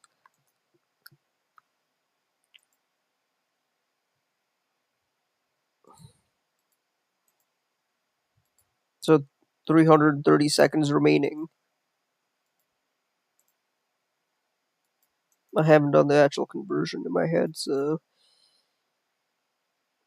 6, 12, 18, 20. Yeah, 5 minutes. Yeah, duh. Yeah. Yeah. Homing bullets. It's kind of cheating, I feel like, but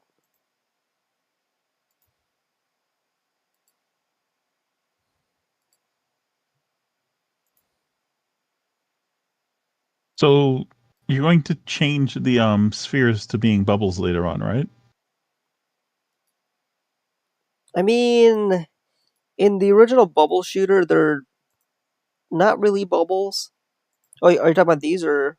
Yeah, the thing's coming towards you.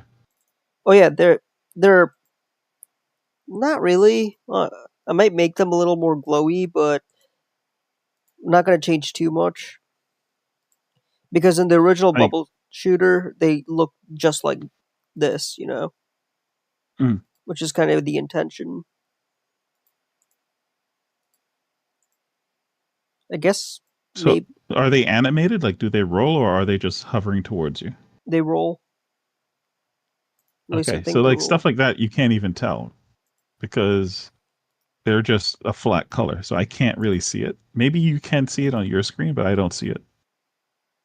I It looks to me like guess they're just drifting towards you. I can add a texture material, bubble texture. Yeah, something to give off like what's happening here.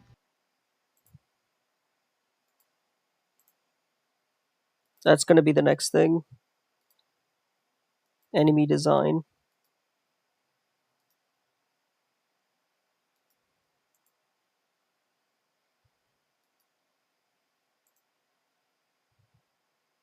Damn it.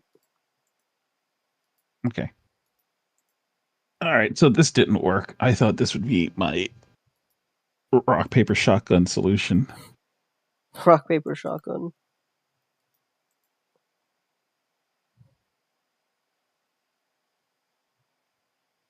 All right, so this is just the hit. What's happening? Where do we actually set the position? Is the question. Here, target position. And then we do follow. Wait, what? Oh, this isn't actually where we. This is just our mouse follow thing. The thing that's actually following the mouse is what we need to look at.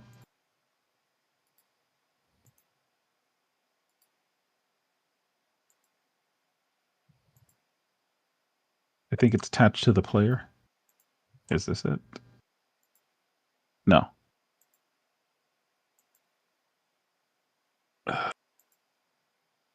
Mouse object. Here we go. Oh, that was it. Follow mouse. Interesting.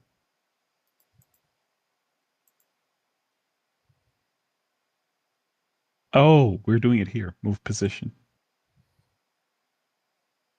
So we're moving towards the target position. And the target position.